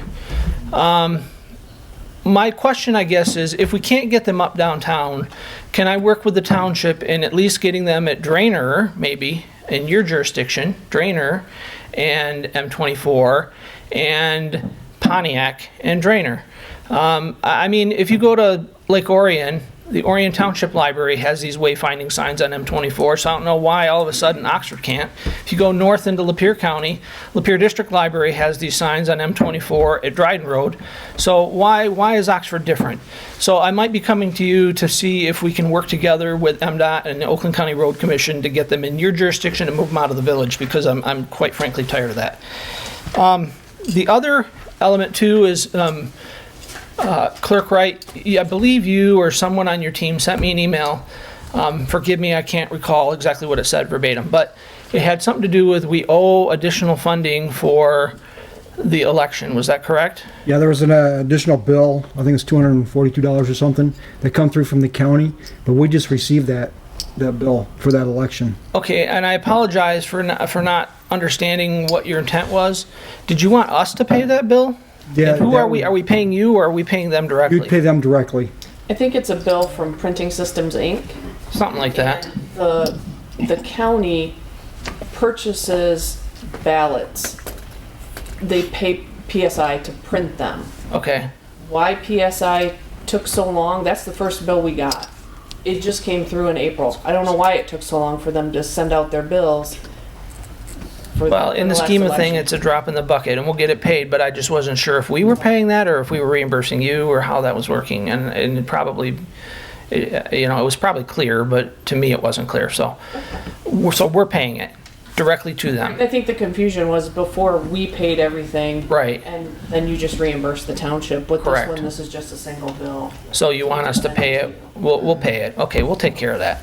And the rest of the stuff I'll bring back to you at another meeting. Thank you, have a good evening. Sure. Well, you can't. Public comment. It's okay. Any more public comment? No more public comment. We'll move on to item 16. I'll make a motion to meet an open session, entertain a motion, take a roll call vote regarding a closed session for the purpose of discussion of pending litigation pursuant to MCL 15.268(1)E, Great Lakes Senior Living Communities for Charter Township of Oxford, MTT docket number 21-001953-TT. Second. I have a motion by Treasurer Ferrari, a second by Trustee Knoll to go into closed session. Roll call, please. Point of order. But Usually we will include the recording secretary, attorney Rentrop, and whoever else we want to be part of the closed session. That's when you make the motion for the closed session. Okay. The next motion. Okay. That's what you just said. Roll call? Roll call. Roll call. Trustee Colvin? Yes. Trustee Payne? Yes. Trustee Knoll? Yes. Treasurer Ferrari? Yes. Supervisor Curtis? Yes. Clerk Wright? Yes. And Trustee Charles? Yes. Now then, since we make a motion to go into closed session? Yes. Yes. I'll make a motion to go into closed session to discuss the pending Great Lakes Senior Living Communities for Charter Township of Oxford, MTT, and to include the Township Board members, Attorney Rentrop, and Recording Secretary McCullough. Second. I have a motion by Treasurer Ferrari, a second by Trustee Knoll. Roll call, please. Trustee Charles? Yes. Clerk Wright? Yes. Supervisor Curtis? Yes. Treasurer Ferrari? Yes. Trustee Knoll? Yes. Trustee Payne? Yes. Trustee Colvin? Yes. Okay, ladies and gentlemen, we're going into closed session. So if your name wasn't called, you get to go home. The camera folks, you could turn the camera off, go outside. We'll call you back in when the closed session's over, please. The services of an appraiser as discussed in the closed session for the tax tribunal matter of Great Lakes Senior Living Communities for Charter Township of Oxford. Second. I have a motion by Treasurer Ferrari, a second by Trustee Knoll. Any questions? Seeing none, roll call. Trustee Colvin? Yes. Trustee Payne? Yes. Trustee Knoll? Yes. Treasurer Ferrari? Yes. Supervisor Curtis? Yes. Clerk Wright? Yes. Trustee Charles? Yes. Okay, item 17, Board of Trustee comments. I'm going to start with Trustee Colvin tonight. I just want to say I really struggled with the marijuana provision, and I just want to thank the members of the board that talked with me and helped me come to my conclusion. That's what we're here for. Thank you. Trustee Payne? I was very impressed with the supporters tonight that showed up. They were well organized. They spoke well. They kept it to a minimum. They were well prepared. They did such a good job of it. And that's it. Thank you. Trustee Knoll? We had a difficult night tonight, or there a possibility of that, and I think we did very well. We had the audience was very receptive to work with, and the board did a very good job themselves. Thank you. Treasurer Ferrari. Board members, I sent you this email, but pretty proud of the fact that we've only got one parcel in the township going up for tax sale. And that's that one, Jack knows about it. That's the one we have going up for tax sale. All the others I was able to contact and make sure they got it taken care of, because I never want to be in that spot that Southfield was years ago, where they contact somebody, lost it for a small amount, because nobody told them about his taxes not being there, whether the county didn't notify him, the local, I don't care. I call them all and got hold of everybody, got everybody that was on that list from 2019 to pay. Do we have first right of refusal on that? Yes, at the proper value, after the state refuses it. Okay. At the current value. Yep. Yes, and the board will be looking at that when it gets that far. It's a very sought after piece. Anything else? That's it. Trustee Charles. Couple of quick things here. First of all, little DDA report. Catherine Colvin had her initiation at our DDA board meeting. Little follow-up, she still has to sing the welcome song. Don't want me to sing. That's Is there one? We're working on it, though. Second thing, I thank you again to Clerk Wright for all the work he did on Spongy Moth, and as we see here, the attention to detail that he brings to the table with his assessment or his review of the marijuana issue there. And then, as everyone said, the folks here, it's nice to see people showing up, see that community engagement, and as we all said, they were polite, and that's how it should be. So that's very much appreciated.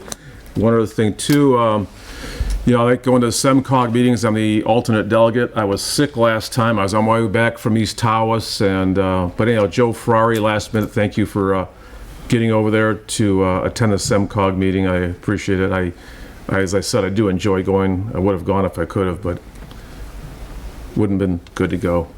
Anyhow, thank you very much. Okay, Clerk Wright? Yes. Anybody, this is the last call, I'll call it that way. Anybody interested in the vacant trustee position has until 4 p.m. on Tuesday, April 19th to apply to get their name on the August ballot. Also, the township's still looking for ordinance enforcement officer. That position's still out there for anybody who wants to apply. And just wish everybody in the Christian community a Good Friday and a happy Easter. Good point. Sure. I have a couple. One, the DTE rebate check came. We thought it was going to be about $1,400. They gave us $1,917.48 for changing our lights. That was about 1/3 of the bill. Now our energy savings is guesstimated to pay, and I want to watch this one, Susan. He told me it's going to be a 12-month payoff on our lights. So that'll be great. Gravel roads, frost laws come off tomorrow. We should see a schedule of chloriding and grading. The roads are in terrible shape. I get probably 4 or 5 calls a day, and they're calling me friend. As Partner, you see, though. Yeah, partner. I got called partner today. That was a good one. As you see by this agenda, everybody in this township has been busting their butts to get things done.